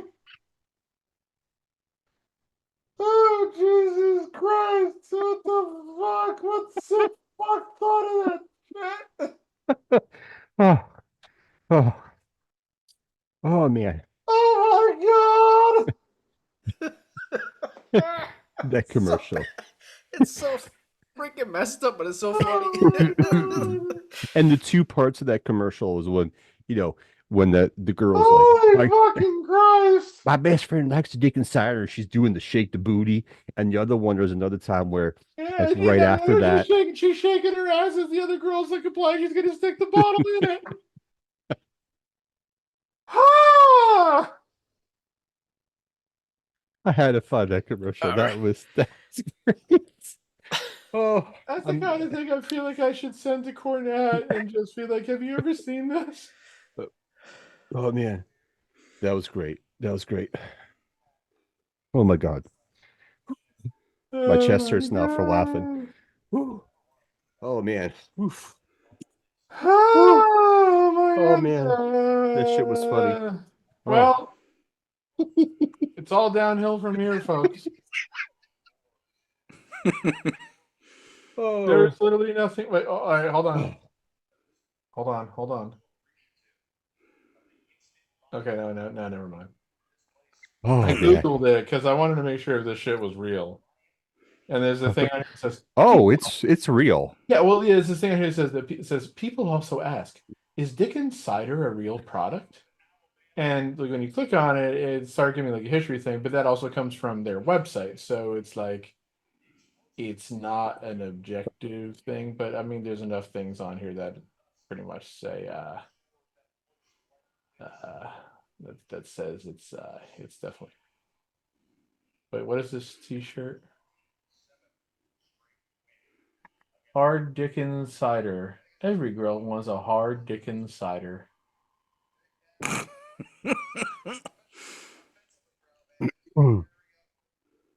Round two. Oh, Christ. Oh, what is this? Are you, Oh, come on. Not another one. Are you Round trying to- two. Are you trying Go. to fucking kill me? Fight. Dun, dun, dun, dun, dun, dun.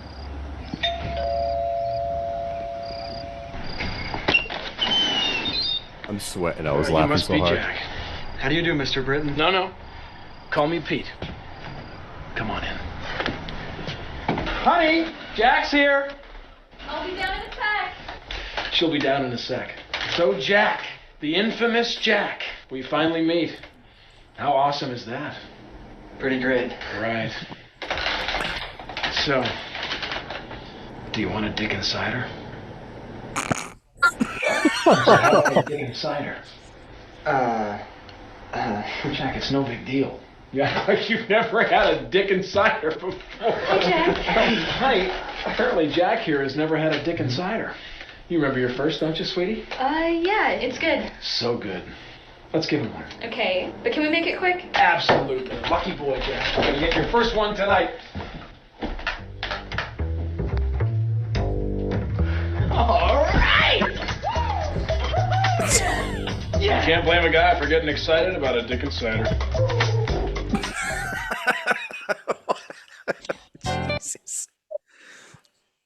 He's going to be very disappointed. Yeah, Oh. he's gonna be a little Unless that disappointed. shit it tastes like liquid gold or something. You know. Oh man. Oh, that was that was great. That was the yeah. Yeah. It's funny. Oh Um my god. I am oh yeah. And you can see in that first commercial, like some of them were talking, you could see the other person with them was kind of like trying not to laugh and hold it in because like the way it sounds, they kind of like they were thinking dirty at the same time. Yeah, Oh, I don't know if I'd be able to get through whew, that commercial with a straight face. that that was fucking hilarious. Well, Jeremy, I guess you pissed off Alabama. Yeah, I know. They Because actually all of went a on a sudden they roll. decided to like go batshit crazy and Yeah, because rack up. They ended up winning 42-16. So Mm. Yeah. Yeah, they pulled ahead. Ooh. Now it's time for them to celebrate with the Dickens cider. okay, we now have to make this a running gag on the show. You know that, right? Yep. Forget about the whole, that's what she said. No, it's like celebrate with a Dickens cider.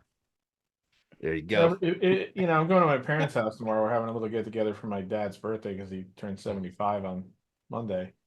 Yeah. And I would definitely show him this ad and make comments about it. Unfortunately, my mother's friend is going to be there, and my four nieces and nephews are going to be there. So I probably can't get away with making any of those jokes.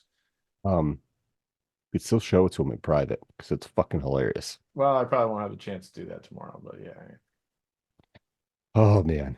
Yeah, this has to be it has to be part of the show now. It's some aspect. All right. So with our dirty old man minds and What happens when you're in middle age? Shit gets worse. let me get past this stupid ad. Because he's Oh, middle-aged and crazy, got some more. trying to prove he still can. We got some more shenanigans, people. Whew. That is the best laugh I've had in quite some time. That was Ooh. Yeah. All right. So So, I need a pulling thread.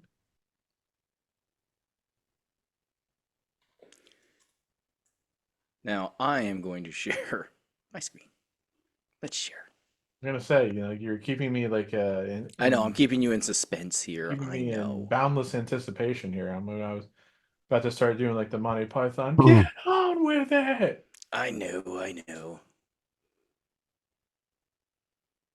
Make this full screen here. Oh, you son of a bitch. Yep, I did letter Kenny. No, it's not that. I can read the name of the video, so Uh-huh. Oh, this is great. These guys, they're special.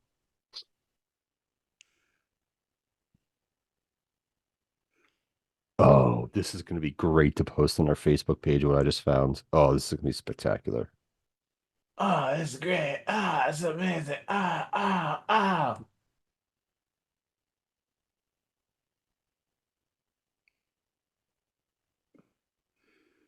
Oh my God.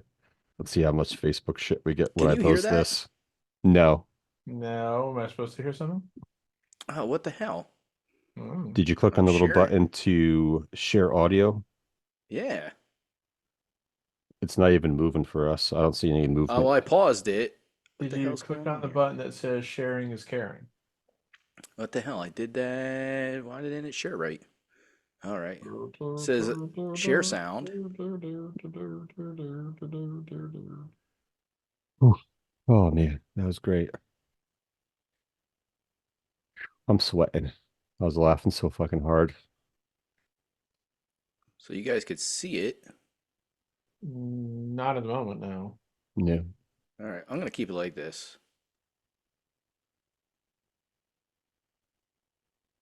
Can you hear it? No. Nope, nada. No bueno. Are you sure you're clicking on the right screen for the screen share? Yeah. It's really, really weird. Well, yeah, that's really weird. Like, I don't know why you can't hear. Do,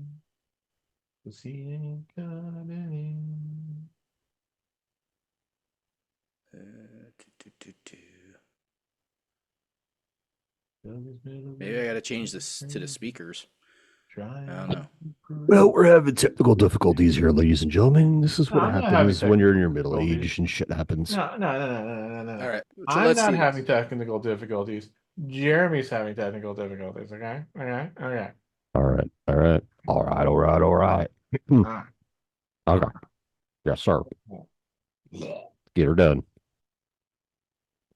Don't be hacking up any more balls. All right. I heard your little clear your throat thing there. Well, that is really disturbing why you guys cannot hear it. Disturbing? I said disturbing. Sounds delicious. Sounds diabolical. Sounds enthusiastic. It's really annoying. No, what's really annoying is watching the Rolling Stones playing a concert here and wondering how Mick Jagger can still fit into shirts that tight.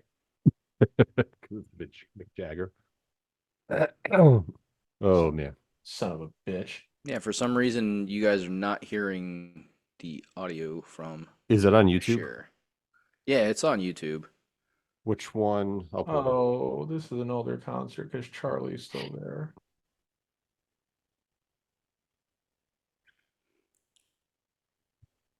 Oh, I let's do see. know what we need to talk about. It's Lieutenant Seagull is the guy who put this clip up. What's what is it? Kenny, what is it? The name of it again? Letter Kenny. It's titled Dick Meat What if Kenny doesn't want to with a Y. Hmm? I don't know. You said What do you letter want me to do? Kenny, and I said, what if Kenny doesn't want a letter? I think I found it. Maybe Kenny's very possessive. Oh, you said Lieutenant Seagull? Got it. Yep. Very Oh. odd. All right, ladies and gentlemen, let me eyes pay attention. I'm about to share some shenanigans. Do do do do do do do do do. Everybody see my screen? Yep. See my friend. And off we go. Sausage seekers, you came. Hell, it would have been rude not to. Half rude. Why you don't want to be half rude? Why wouldn't half rude? Well, not common to be whole rude. Well, in which case, I'd rather be half Well, you rude. never want to be half rude. Why wouldn't half rude? Well, good, because you don't want to be half rude. I must confess, my first batch of sausages did not turn out to the usual Dick standards. Shameful, but I blew a load right here in the yard. Luckily, my daughters were here to clean it up and even eat what could be salvaged. What a treat it was to watch my own children enjoy my load despite its premature completion. Even the dog wandered over and began to suck up the excess. Good enough. That is like a C-rate Will Ferrell.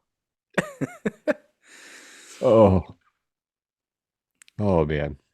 And it's not at all disgusting. It's Not at all. Oh man. His wife's name, so he's Noah Dick. His wife's name's Anita Dick. So Nice patch, just like, oh my god. what I need a dick. I really can't handle much more of this. I'm just Tomfoolery that you are doing. So stop this tomfoolery. one thing I did want to bring up to see if anybody has watched or seen, it was currently on my screen here, is Netflix official trailer for Mr. McMahon.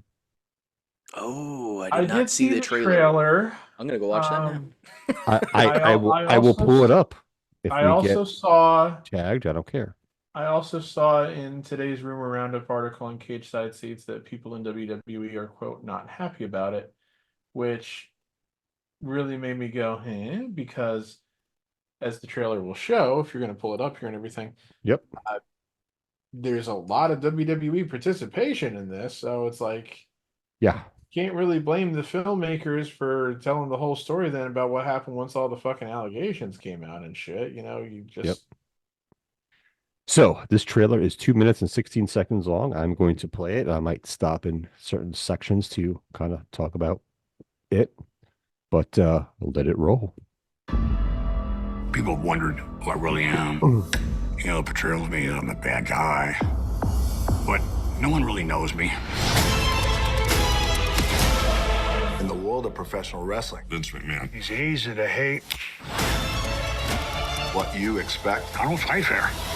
well, that's exactly what you're going to get. It's not my fault that I happen to be a self-made billionaire. Hello, everyone. Welcome to All America. So real quick, Rock, Stone Cold, Cena, and Hogan. Some of the biggest stars this company's ever had are all in this Netflix special. Yep. Which makes me, of course, believe that when they started making this, they were just going to be like, oh, we're going to get the inside look at Vince McMahon that nobody's ever gotten before. But sometimes, as you're doing things, the story changes. Correct. The story evolves. All right, let's continue on. American wrestling. When I bought my dad's business, my vision was to make this mainstream. Welcome to WrestleMania. Vince created this huge empire, billion-dollar entertainment juggernaut. He did things no one thought were possible. Everything he did turned to gold.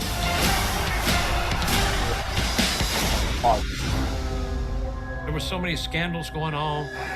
On trial for steroids. 90% of the wrestlers are on steroids. Another dead wrestler. Okay. So we see Hogan, Bischoff. Real quick, Hogan saying everything he did turned to gold. Well, for him at one time. except the WBF, the XFL, Ico Pro, the restaurant in New York. Well, maybe he meant everything inside the wrestling ring. The film division. World. He's talking about the wrestling. Well, I don't know that's what he's talking about. We don't know. We don't really know. I'm just saying, So we got Bischoff on here, and of course we got Bret Hart. And Bruce Pritchard was on there, of course. So. Oh, and there is an article. Speaking of this, Bruce Pritchard. I have to find the article on one of the wrestling websites that there was a specific reason why they did not pay Walter Payton for his 1993 appearance at SummerSlam. I think that was 94 or 94. Yeah. I have to find out why they didn't pay the great man. That's kind of shitty. But anyway, we'll continue because he on. agreed to come before they agreed to pay him. I don't know, but I have to find out about that. Okay, but we'll continue on. Locked the very foundation of the WWE. I would accept no responsibility whatsoever. None whatsoever. They live this lifestyle. Breaking news, Vince McMahon is stepping aside. Here we A go. lawsuit accusing him of countless depraved and humiliating acts. I didn't think the lawsuit could shock me, and I was floored.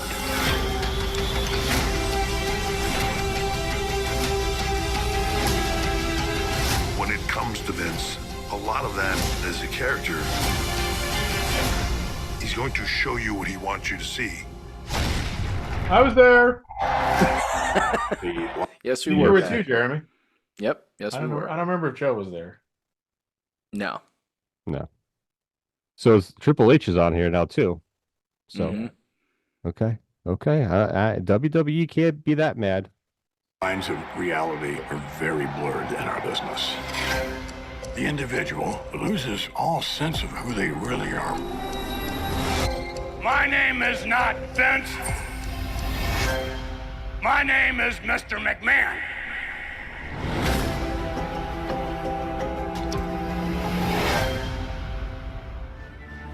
I'm excited. So, one thing that I know, because Cornette and Last briefly talked about this, I think on their last episode or maybe the episode before last, is that because this is a Bill Simmons thing, Last is very critical of that guy David Shoemaker, who was the guy, the bald guy with the glasses, who was talking about like, I didn't think anything could shock me, and I was floored by this. He's got this hard on Brian Last does for Shoemaker, saying that Shoemaker doesn't really know anything he's actually talking about when it comes to wrestling, and he keeps on citing the Andre the Giant documentary that was on HBO a few years ago because he says Shoemaker said um like after WWE turned Andre heel in early 87 that they still tried to use him like as like a touring heel the way that they had used him as a touring face for all those years. Like you go to all the other territories that always generate big house and shit like that. And it's been a while since I've seen that documentary. I got to see if it's still on Max or whatever, but I don't think that's what the guy said. I think Last is misremembering what he said because I think the guy was saying that there wasn't going to be any money in him as a traveling heel. I think that's what he had said in it, but I need to try to go back and find that out because it's like I just find it funnier. It was like if you can mishear something Mm-hmm. and then think that person's an idiot because you didn't hear him properly, Correct. So it's like I mean, I'm sure he could still come up with other reasons to criticize the guy because I know he's written at least one book, I think, but it's like if you're going to keep because whenever he mentions the guy, he always brings up this point about the Andre documentary. So it's He like does. I really need to go back and find out what exactly was he said about that because it's like the next time since he just brought it up again, I was like I almost want to feel like I want to like go back watch it and say, hey, just want to let you know in case nobody else has ever told you, you keep misquoting what he said about Andre. Yeah, I only watched that one time. Yeah. But I'd have to go back and watch it as well because Mhm. I do not remember. Yeah. Yeah, it's I been a do while not. since I've seen that whole documentary, but so I'm sure the reason WWE let me try to find the thing here on Cage Side Seats. It was published earlier today, so it's got to be on here somewhere. I'm I think going the to reason watch they're I'm gonna watch it. I'm curious to see I what they do in probably this will as well. documentary. Okay, so on Keeping It 100, Conrad Thompson, what he says for what it's worth, said the Mr. McMahon Netflix documentary series is, quote, an absolute double shovel burial of Vince McMahon, and that people at WWE are unhappy with it as it's a hit piece they don't like. Now, first of all, again, that's Conrad. Him saying that stuff is almost definitely coming from Pritchard. Yes. Because that's the one person he works with who is still directly connected with WWE. Bischoff Correct. isn't, JR isn't, Jeff Jarrett isn't. Nope. It's I Pritchard. don't remember who else he still does a podcast with, but like Pritchard's the only one who's directly plugged into WWE right now. And yeah, I'm sure WWE just wants to distance themselves from Vince as much as they can. So having the people who are still so actively involved with the company, Triple H especially, Pritchard, and really Cena, Austin, Rock, and to an extent Hogan too. Um, it's like there's going to be like that, like kind of taint on them, especially if they say anything positive about Vince. So now they could, of course, It can't be all negative. He did do good yeah, things for the yeah, but I business. mean, like they can obviously also very highly edit it so that they can only maybe take comments that these guys made that are going to be like Clickbait. taken in a negative light, I guess is what I'm trying to say. I mean, Brett on there saying like 90% of the roster's on steroids. I mean, Brett's not gonna fucking Brett's gonna say whatever the fuck he wants, of course. Brett has zero fucks left to give at this point. Supposedly he's gonna be on Raw Monday though.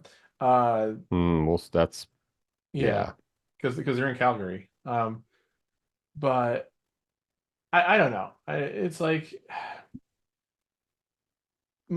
I saw somebody about a week or so ago posted something on Facebook about, oh, let's remember the good times and the good things that he did, and I just posted a comment that said, nah. Yeah, all that stuff was happening during the good times, though. Right, that's just the it. I problem. don't want to think of Sugarcoat him in his a life. positive. I don't want to think of him in a positive light. I just don't. So here's the interesting thing. So that documentary, of course, was being put together prior to the things that came out with the scandals and everything Obviously, like that. since they're talking to him, yeah. Right. So they're talking to him. So there's going to be a point in time in that documentary that they're making where you're probably not going to hear from anybody that's on the current WWE roster anymore, and it's going to be highlighting the scandal stuff and people who are, you know, maybe behind the scenes people that do reporting on it and things like that. It's going to be, you're probably not going to see any WWE people commenting on the stuff that is focused on the scandal portion. I would highly. Well, yes, I would very much, yeah. Like, I doubt you're going to hear Triple H or Pritchard's thoughts on the scandal. I doubt you're going to hear Cena or The Rock's thoughts on the scandal. Brett, Hey, maybe. Brett, maybe. You never Yeah. know. You never yeah. know. We'll see how this documentary plays out. Yeah, I mean, and again, WWE can't really be mad that they were giving access to somebody for one purpose, and then again, that while they were still putting it together, that the story changed. Yeah. That's beyond the control of the filmmakers. And it would be very disingenuous at best for the filmmakers to say, nah, we don't need to focus on any of that. Let's just keep making the movie that we set out to make. Yeah. Yeah, No, because then that would be worse. Then they would be accused of not doing a proper documentary. So no matter how they go about spinning this, they're going to get criticized for it. So it Yeah. is what it is at that point. WWE should just, when it comes out and they get, it's paints Vince in a very negative light, WWE should just issue more or less a blanket statement saying, while he was the founder of the company, or however well they might want to put it, Vince McMahon is no longer an active part of WWE. Yeah, I mean, it's a documentary. They can just they don't have to make any fucking comment, to be honest with you. It is No, they don't have to, but if they want to, then that's, yeah. Or if they feel compelled to, because they just keep getting, inundated with care to comment. That's really about the only thing that they can say. Yeah. I mean, legally, because this is obviously still being litigated. I mean, the fucking Justice Department is investigating him, and the woman's lawsuit is on hold because of that. Because it involves, like, the fucking Justice Department, and everything. Legally, WWE shouldn't be making any kind of statements other than, like, Vince McMahon is no longer a part of WWE. Anything they say could open them up for potential liability in some way, shape, or form. So yeah, they can't say anything. Their hands are tied. And anybody who wants to say, "Oh, they should come out and say something," it's like, well, what the fuck do you want them to say? We were wrong. Vince was terrible. No. I mean, again, he was, even when the company was public, I'm sure he was still always the largest single stockholder and everything. So, oh yeah, it's not like anybody could have, like, ratted him out. I guess. I mean, I guess eventually that is pretty much what happened. But still, it's just, think about corporate culture and everything. And it's like, nobody's gonna fucking say, "Oh yeah, I know this guy's doing all this stuff," because, and this will never come back on me. Yeah, you don't want to be the rat. So what I find interesting, and interesting from the standpoint of the length of time that it's taken for things to come to light, and I understand it because you look at Bill Cosby, because it's like, I don't want to say mirror images, but it's like the same thing. Vince McMahon got old, Bill Cosby got old. Now the women that were affected in that have the confidence to be able to come forward because they don't feel as threatened by this person anymore. Mm-hmm. And so I get it from that aspect, because there is that fear that goes into being, fear of repercussions from somebody who has a lot of power and influence in any one given industry, especially when it's somebody who is the boss of a company, and can probably hide things very easily if they want to. It's just interesting. Like, that's why I say it's interesting to see these things come out at, like, that same time frame that it happened to Bill Cosby, as he was like, Bill Cosby was almost 80 when it happened, or Something like that, 70s, late 70s, something like that. When everything broke about him and what he did. Yeah, and it's like I've watched enough SVU over the years. I mean, I'm pretty sure I've seen every episode of the show to know that it's a very traumatic experience for any woman who has to go through anything like that, and they can just be so traumatized as to, not want to talk about anything for various reasons. Shame, fear of repercussions, what have you. So it's like whenever I see somebody say, "Well, why did they come out and say it when it happened?" It's like, uh, why are you asking that question?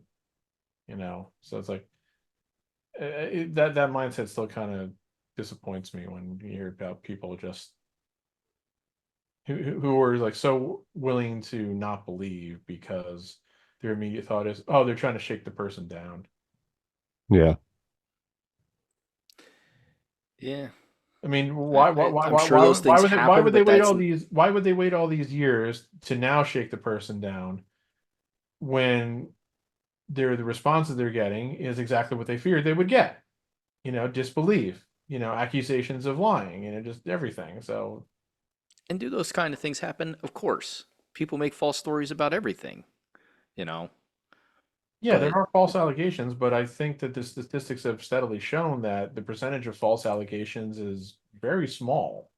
yeah. Like it's like I'm not even sure if it's 10%, Yeah. so And I was just saying in general, I wasn't even talking about that particular, those particular types of incidents. Just in general, people, yeah.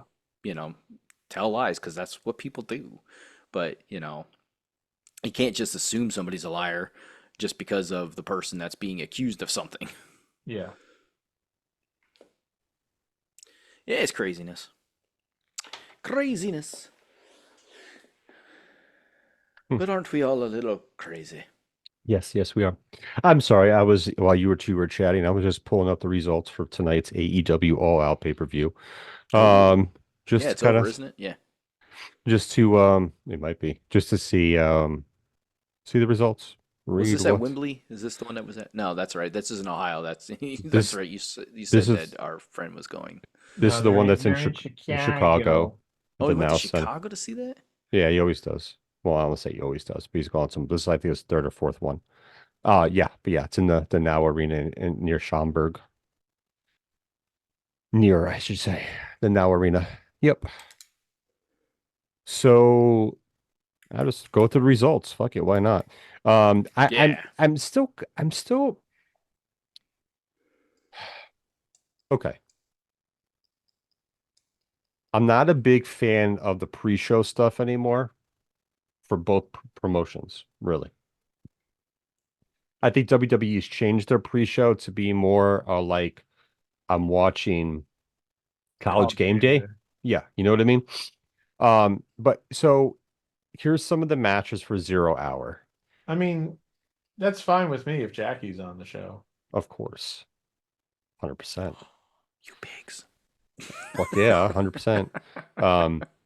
So the first match on the 0 Hour show was Bronson and Boulder take on Caster and Bowens. So the Acclaimed defeated the Iron Savages. 2 weeks ago, they're fighting for the tag titles in Wembley. Tonight, they're on the pre-show. Second match, and so this is from Bleacher Report. The guy in Bleacher Report, is very fair when he grades matches and stuff like that. He doesn't side either way. He gave that match a C plus. Next match So was stop real quick because I want to. I feel like prior to them televising the pre-show, there's always been a pre-show because I've always remembered the dark matches happening before the official show starts. Like I remember, did we go to Money in the Bank and they had a dark match on before Money in the Bank started? I feel like they did. They put it like one match in. I feel like there's always, and even like in going to like Raws and stuff like that, they've always had like matches that would like a match, not multiple matches, usually like a match, just to kind of get people ready for the main show.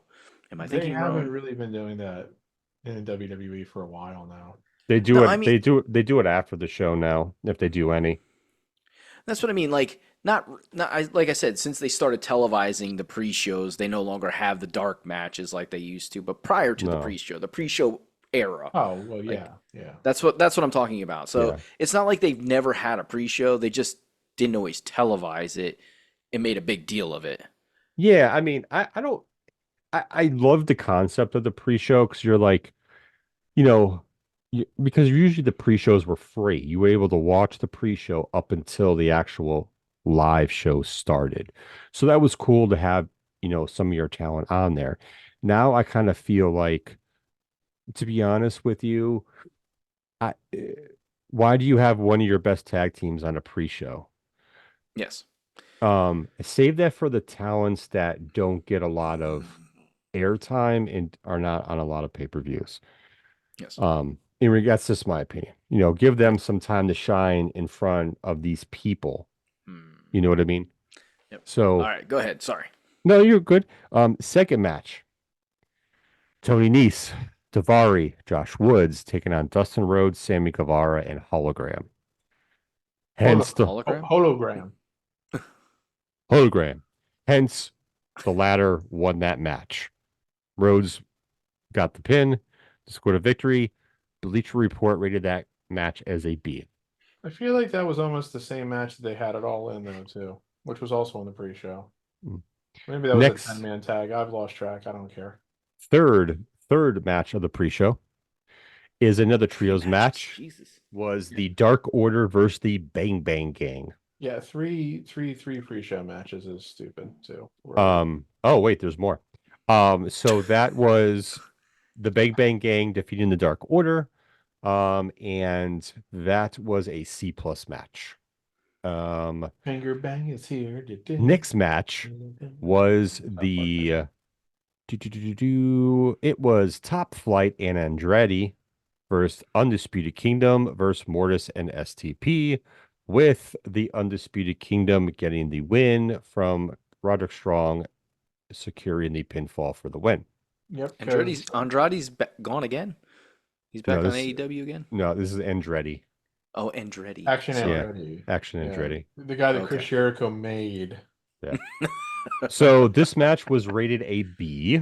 But yeah, Undisputed Kingdom's got to keep their heat that's non-existent.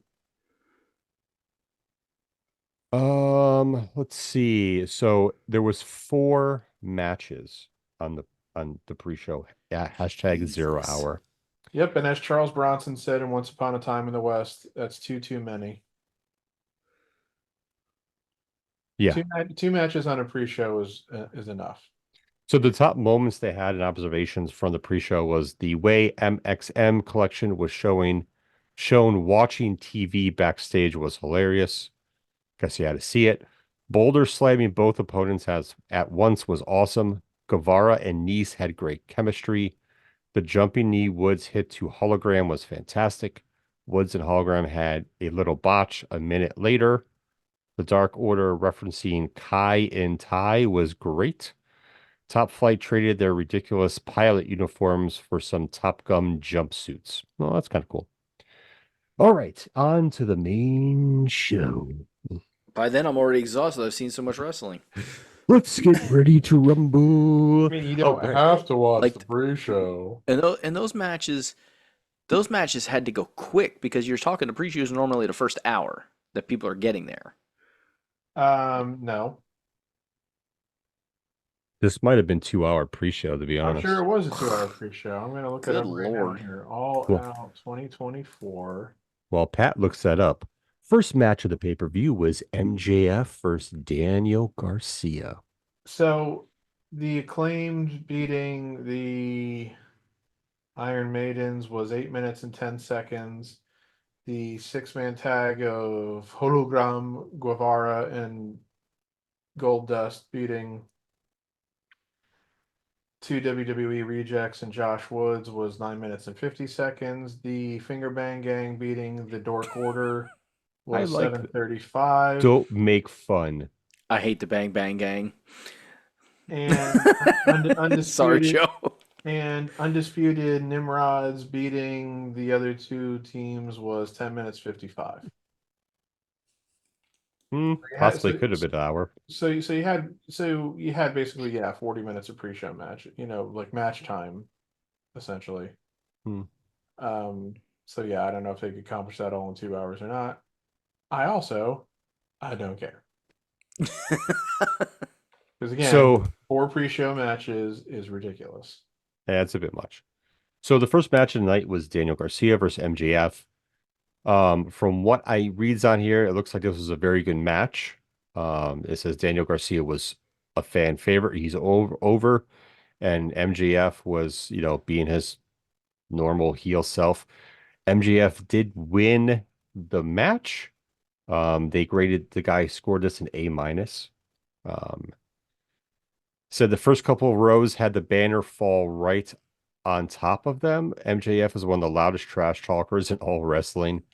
The way they fell over the rope during his suplex looked rough for both guys. Garcia breaking out of a 3-limb submission was a really good spot. Okay, on to match 2. 23 minutes and 40 seconds. I figured it'd be a that is a 27-minute match. long opening match. Second match of the night. Pat's favorite tag team of all time, the Young Bucks versus Claudio Castronoli and Wheeler Yuta That's for not true. the AEW Tag Team Champions chip belts. That's not sarcastically true, man. The Young Bucks did win this match clean. Go figure that. And it was Young Bucks job. From what I'm not going to read verbatim, but it looks like the guy gave this a good match. Claudio did really well in this match. You give props to him. Young Bucks.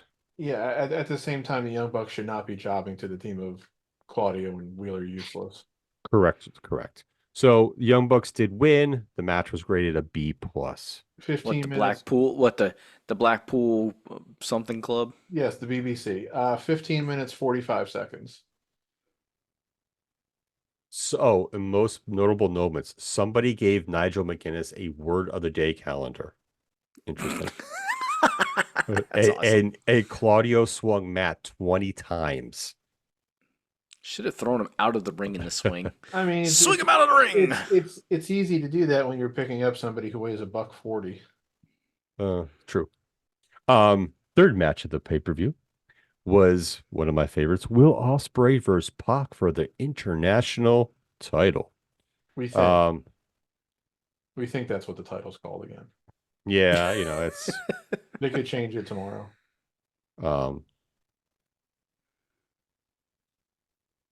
Good match from both men. Ospreay does defeat Pac, and he gave him an 8. He rated this match an A plus. 20 minutes 20 seconds. I would imagine so, just because of the high.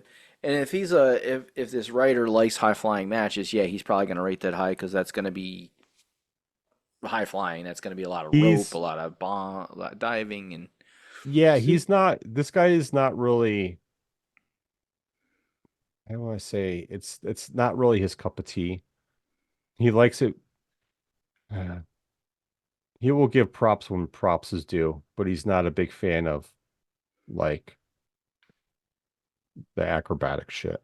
See, my issue is I'm sure I would enjoy most of Osprey and Pac, but at the same time I'm sure that it was a bunch of no selling spot fest shit. So I mean, it could have been, Pac's in it, so you never know. I would like to see that match. Like, I would love to be able to see that match. But yeah, I would definitely watch that match. But I'm guessing that I would get to a point where I'd be like, there's just no selling, and it's just spot fest shit, So next match of the night, the Chicago street fight between Willow Nightingale and Chris Statlander.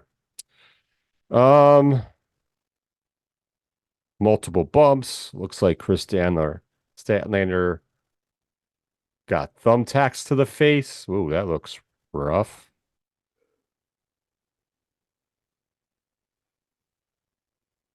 Yep. They very, very much overused thumbtacks.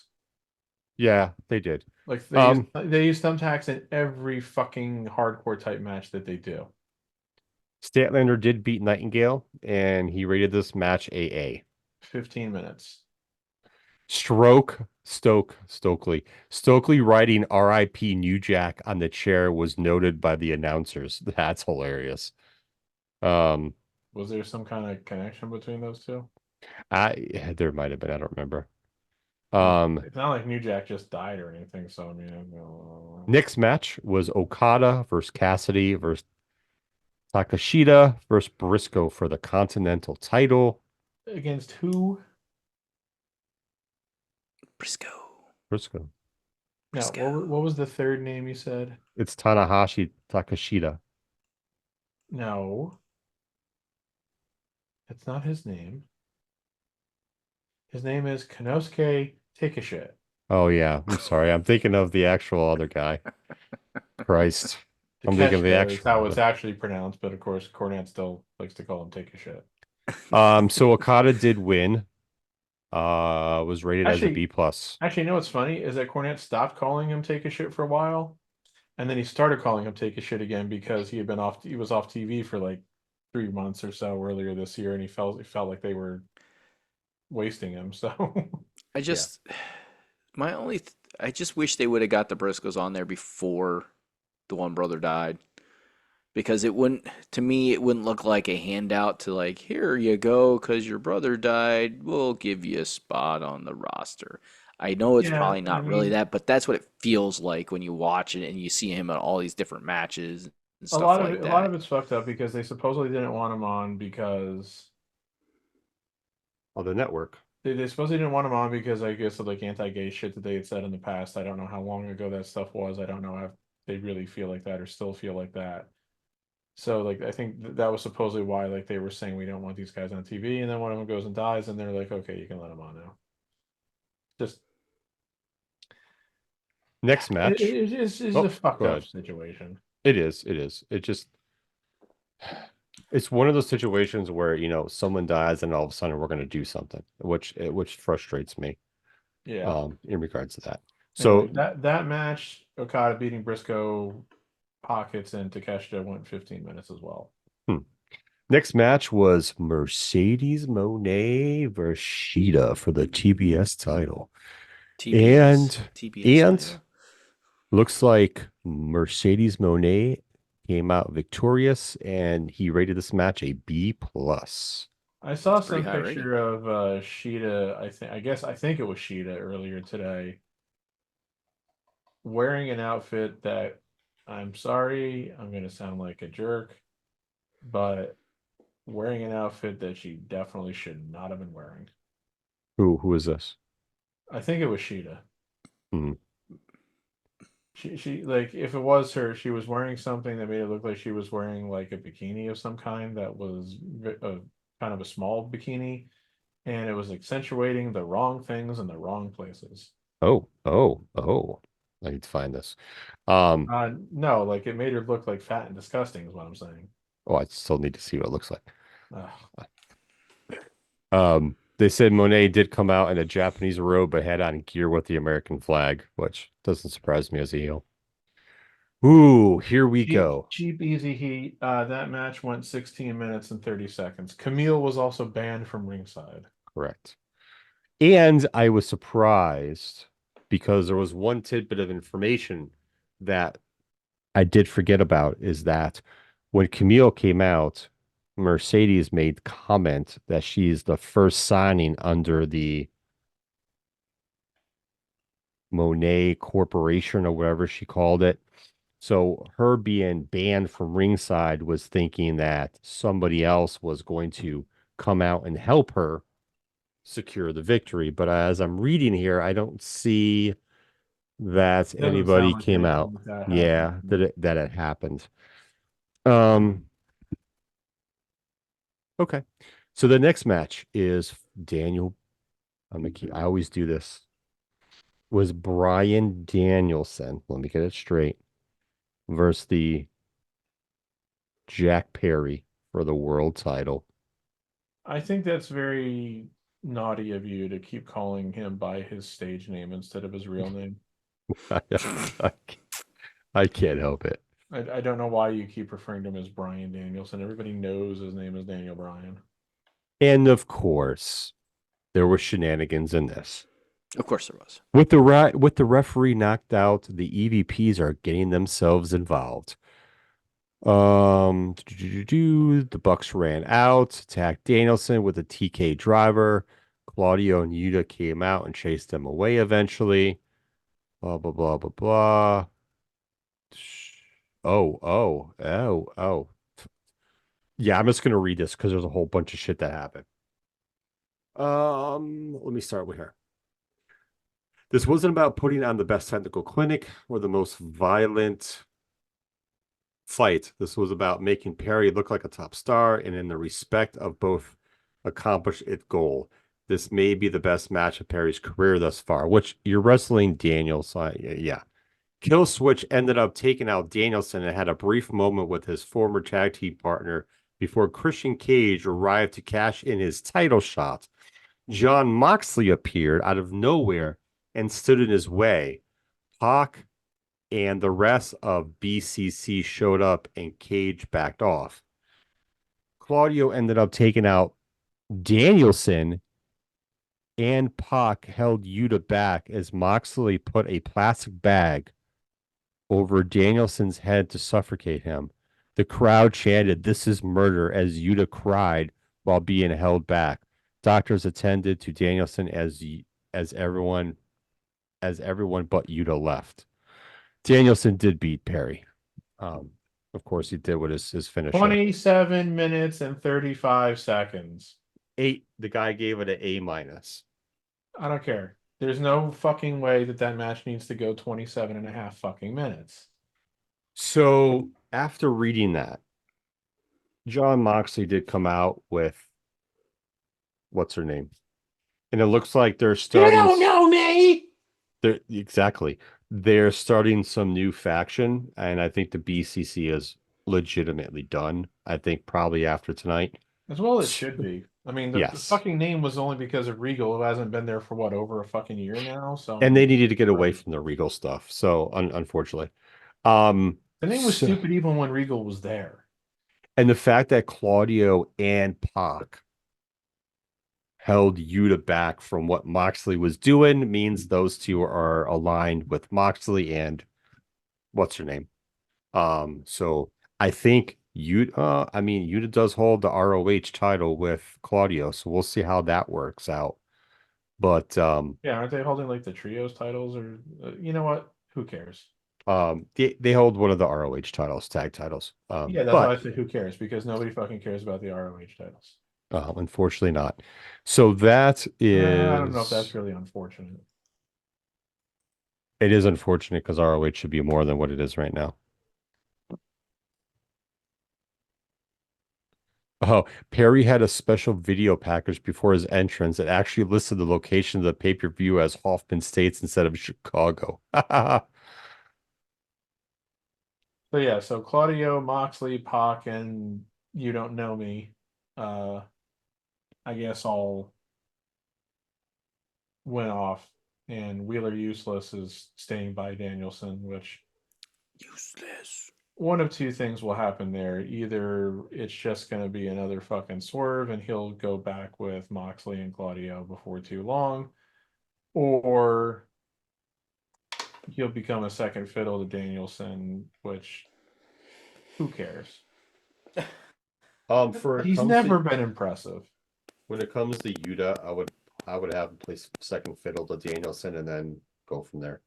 I mean, he's just never been impressive to me. He doesn't have a look. He has no promo skills, and I've never thought his work in the ring was worth a good goddamn. So, yeah, I'm indifferent on him. I don't like him or dislike him, but I'm just very indifferent. He's serviceable to a certain extent. So yeah, it's very interesting to see where they're going to go with this whole John Moxley promo of "This is not your company anymore." Spiel. So it looks like no surprises from new people showed up at this pay-per-view. Just pretty much the little heel turn. on Danielson. So This is interesting. Mm-hmm. Cage side.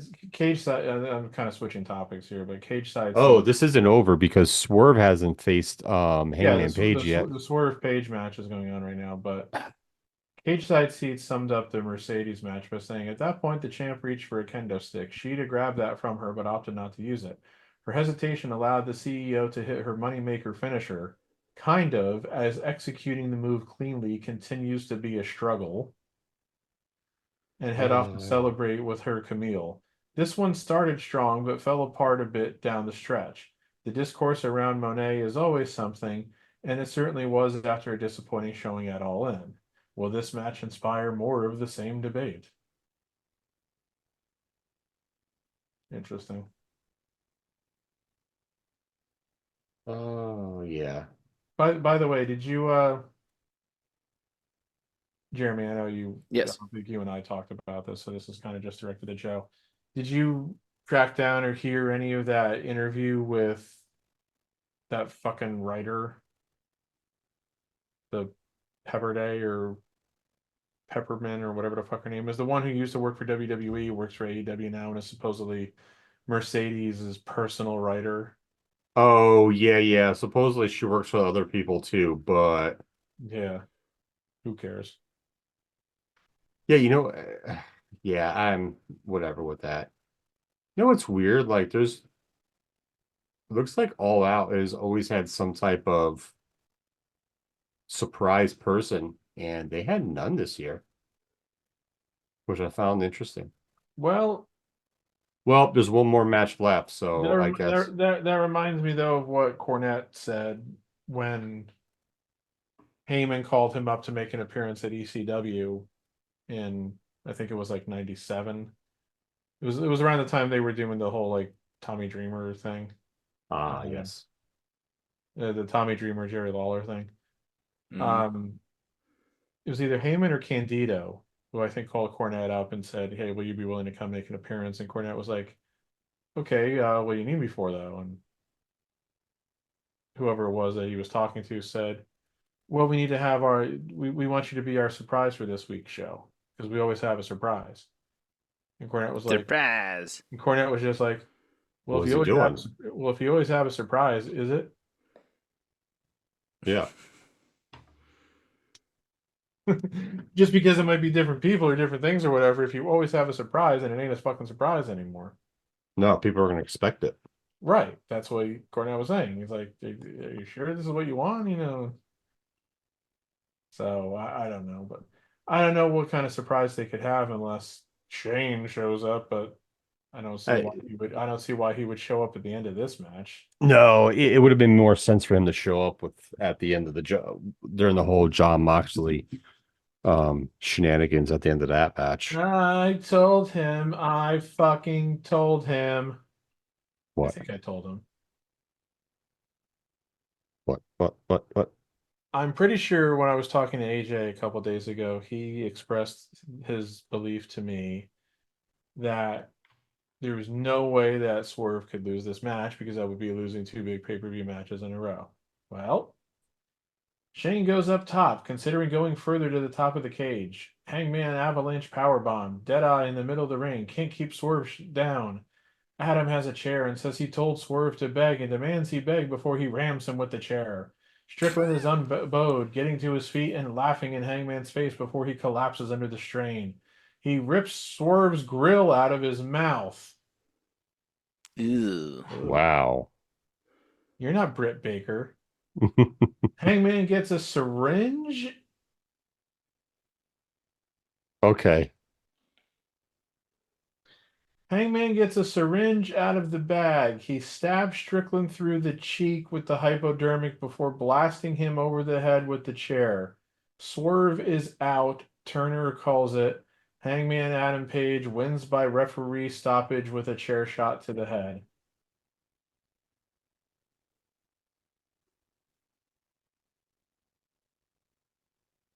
Syringes?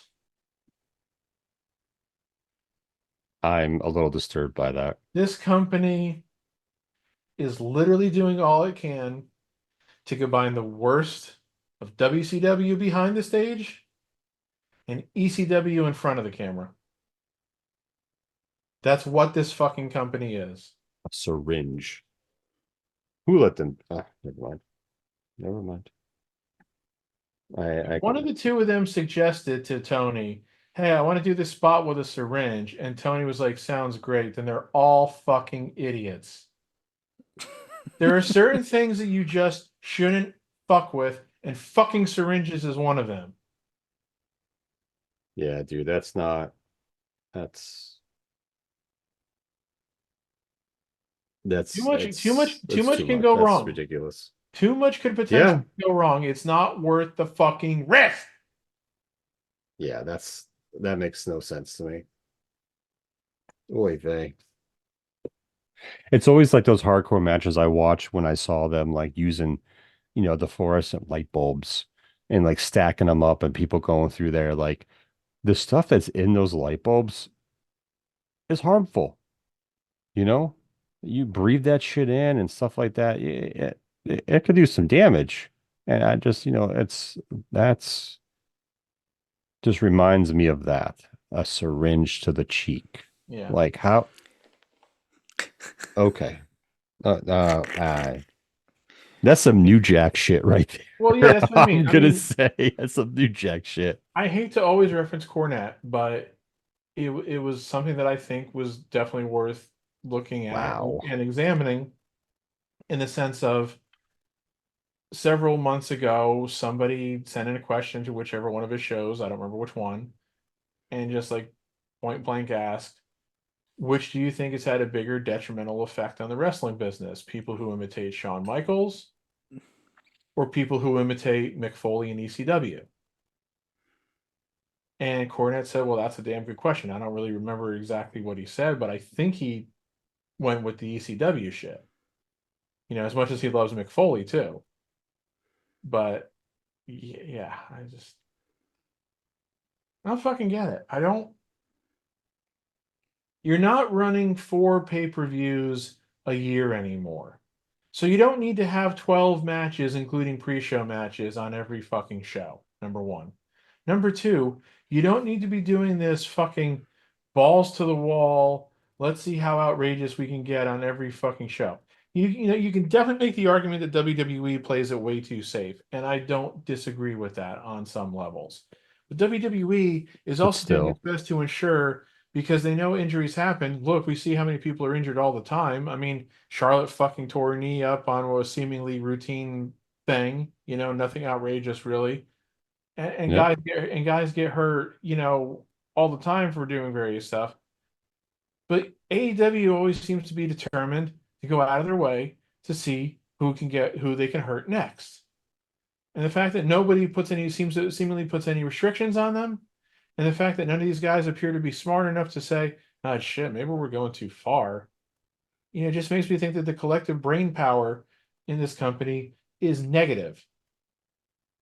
He was in the fucking the post show thing 2 weeks ago, talking about how he gets pitched, like how there's like 27 people involved in creative, and he gets pitched hundreds of ideas a week.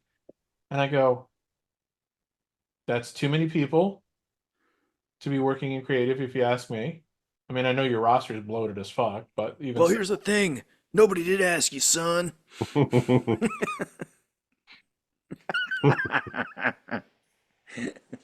This is my show. You got to. Nah, no. Hold on here. Let's see. I don't know. No, probably. Hold on. There, that one. Kids will never understand it. Like, what the hell's he doing? Yeah. Oh, I know, it's great though. Blowing up the balloon, dude. Blowing up the balloon. Kids today. But if he's also getting pitched 100 ideas a week, it's like at some point you got to go, you know what, guys? Stop pitching shit to me. If he's the booker, he's the one who really needs to be booking the shit and laying down the law. I don't mind him getting feedback, but these are the people who still fucking work for him. I know they're independent contractors, of course, not actual employees, but at some point you got to, Tony wants to be everybody's friend. He doesn't want to be a boss. And that is admirable in a way, but it does not work if you're trying to run a wrestling company. That's for damn sure. Because we've seen what happens when the owner tries to be buddy-buddy with the talent. Yeah. Bischoff did it. I mean, he wasn't the owner, of course, but he was running the show. Bischoff did it, and he let those guys pretty much run the show then. Heyman did it to a certain extent, and that, I think, involved just too much outrageous shit for no reason. Yeah. And just like I said, they're combining the worst of WCW behind the scenes and ECW in front of the camera. Tony's doing a combination of the two of them, really. And probably a little bit is probably throw in a little sprinkle of Russo there too, with What things his crash TV shit? Yeah, I mean, Yeah. I like I've been watching what billionaires do with their money. Yeah, you should make that a new reality show. We should start that one. What rich trust fund kids do with their daddy's money when their daddy lets them. Because that's what this is. Chad Khan decided, you know what? I want to see my son enjoy his inheritance while I'm still alive. Okay. Okay, fine, but as long as you're okay with losing the fucking money. Because I still don't think that they're getting a tremendous deal out of WBD. That's still negotiations. We'll see when that happens. If they do, great, good for them. But I just don't really see how that is. Yeah. We'll see what happens with that. That still seems to be in the works. Yeah, I'm waiting for a fucking Wikipedia update with the time of that match because 31 minutes and 22 seconds. Holy shit. You don't need to run 8 matches on your main show then that all go at least 15 minutes. You just don't. Yeah, I don't. 30-minute match is a long match for the end after you have sat through multiple 20-minute matches. Yeah, 7 other matches that are 20 minutes or more. Well, let's just comparison. So how long did I just say that match went? 31-22? Yeah. What's the one match that a lot of people want to say was like one of the best matches they've ever seen, one of the best WrestleMania matches? Undertaker, Shawn Michaels. That went 30 minutes, 44 seconds. That was the WrestleMania 25 match. Now the one the next year where it was Michael's retirement match, as it turned out, that one only went 24 minutes.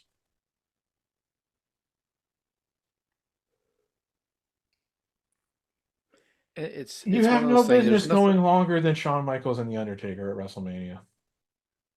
Like, I understand wanting to have long matches, but one of the things that's hard with long matches is keeping people's interest. Like, at some point, you just get repetitive. I would be very interested to see how much of that match was a lot of resting guys on the match, how much of that match was due to interference, which lengthens the length of that was a steel cage match, wasn't it?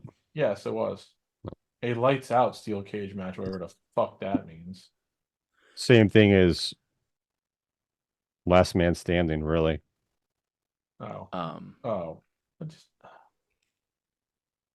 So,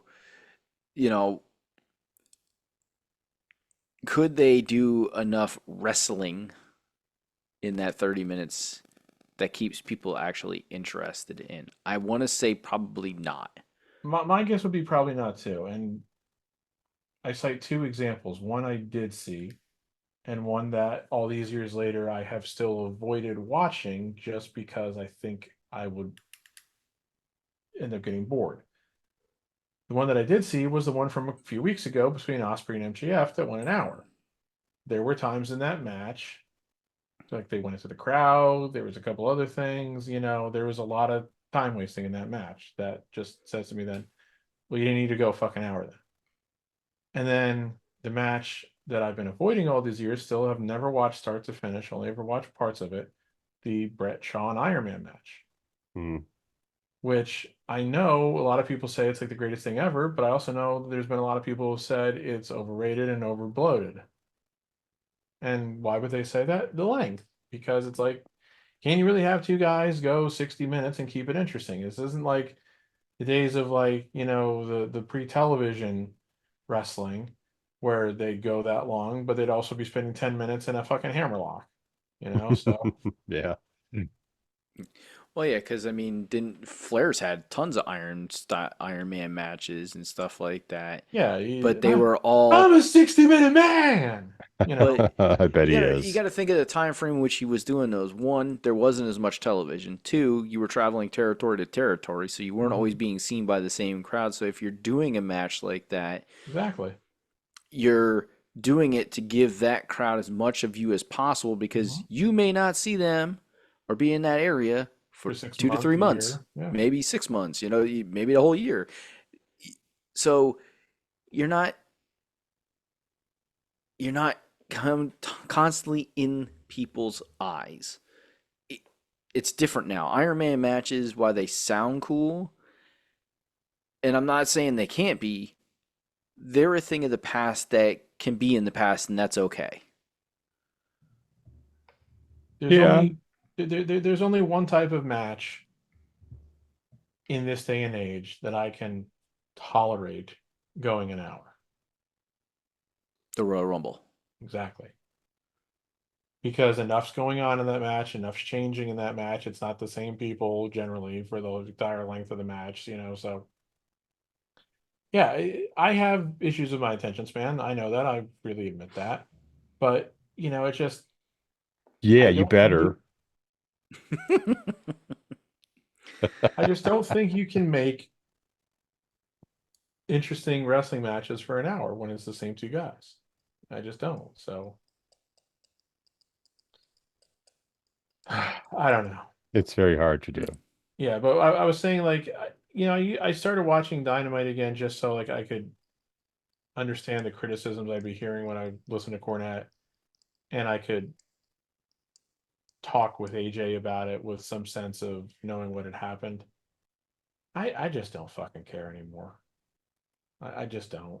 I mean, AEW is going to do what AEW is going to do. I don't believe that they're ever going to get better in any way, because Tony's not going to give up any power or anything like that. So it's like, Or get help properly.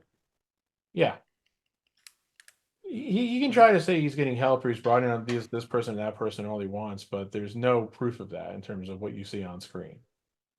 And people are trying to say, oh, the storylines have gotten better. I'm like, have they though? Yeah, The Bucks did their fucking move to Tony Khan on TV, and his father came out and checked on him, and there was basically no follow up to that, no consequences to that. Don't give me the you made Daniels the on screen thing, because that's so inconsistent as shit. The Bucks are still half the time doing whatever they want with no repercussions, and then the other half of the time, then Daniels was like, "Oh no, this is going to happen." That's at least on Raw and SmackDown, what Pierce and Aldis say is what goes, and nobody can override them, unless Triple H comes out, which has been few and far between anymore. He's pretty much sticking to just being behind the scenes.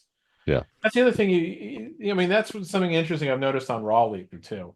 They a lot of times will show the guy walking from the back through Gorilla to the stage and anymore. But whenever they show the Gorilla position, they keep the camera pretty well focused on the guy, and like Triple H is always hiding behind the monitors where you can't see him. Yeah, I know. So they frame it very well in that sense. Yeah, they do. They definitely do. Yeah, like he's only going to appear when he needs to appear. So, 100%. Yeah. Both are going to keep doing their thing. We'll just see how successful one is compared to the other.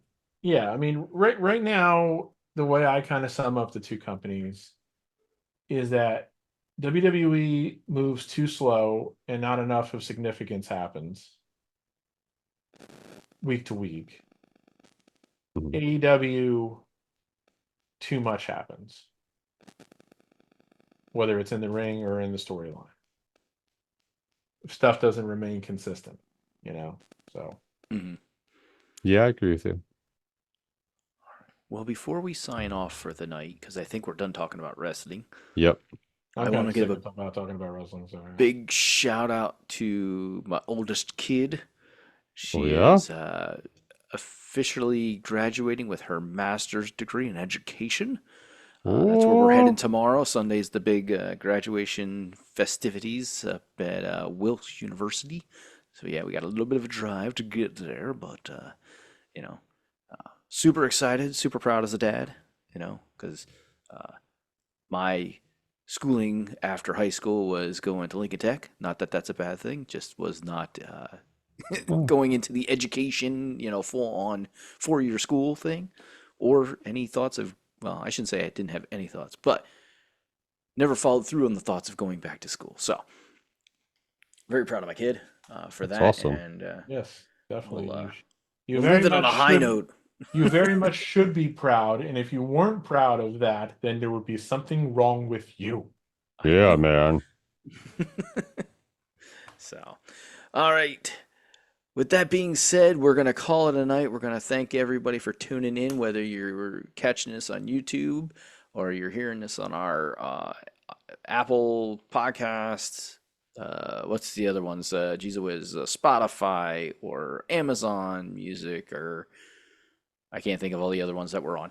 But if you're hearing this, thank you for listening. We hope you enjoyed it. You got some good laughs out of the content that we shared and some of the things that we just said in general, because it was funny to us. So we hope it was funny to you. Hell yeah. And if you stick around to the end, we thank you and we're glad you finished with us.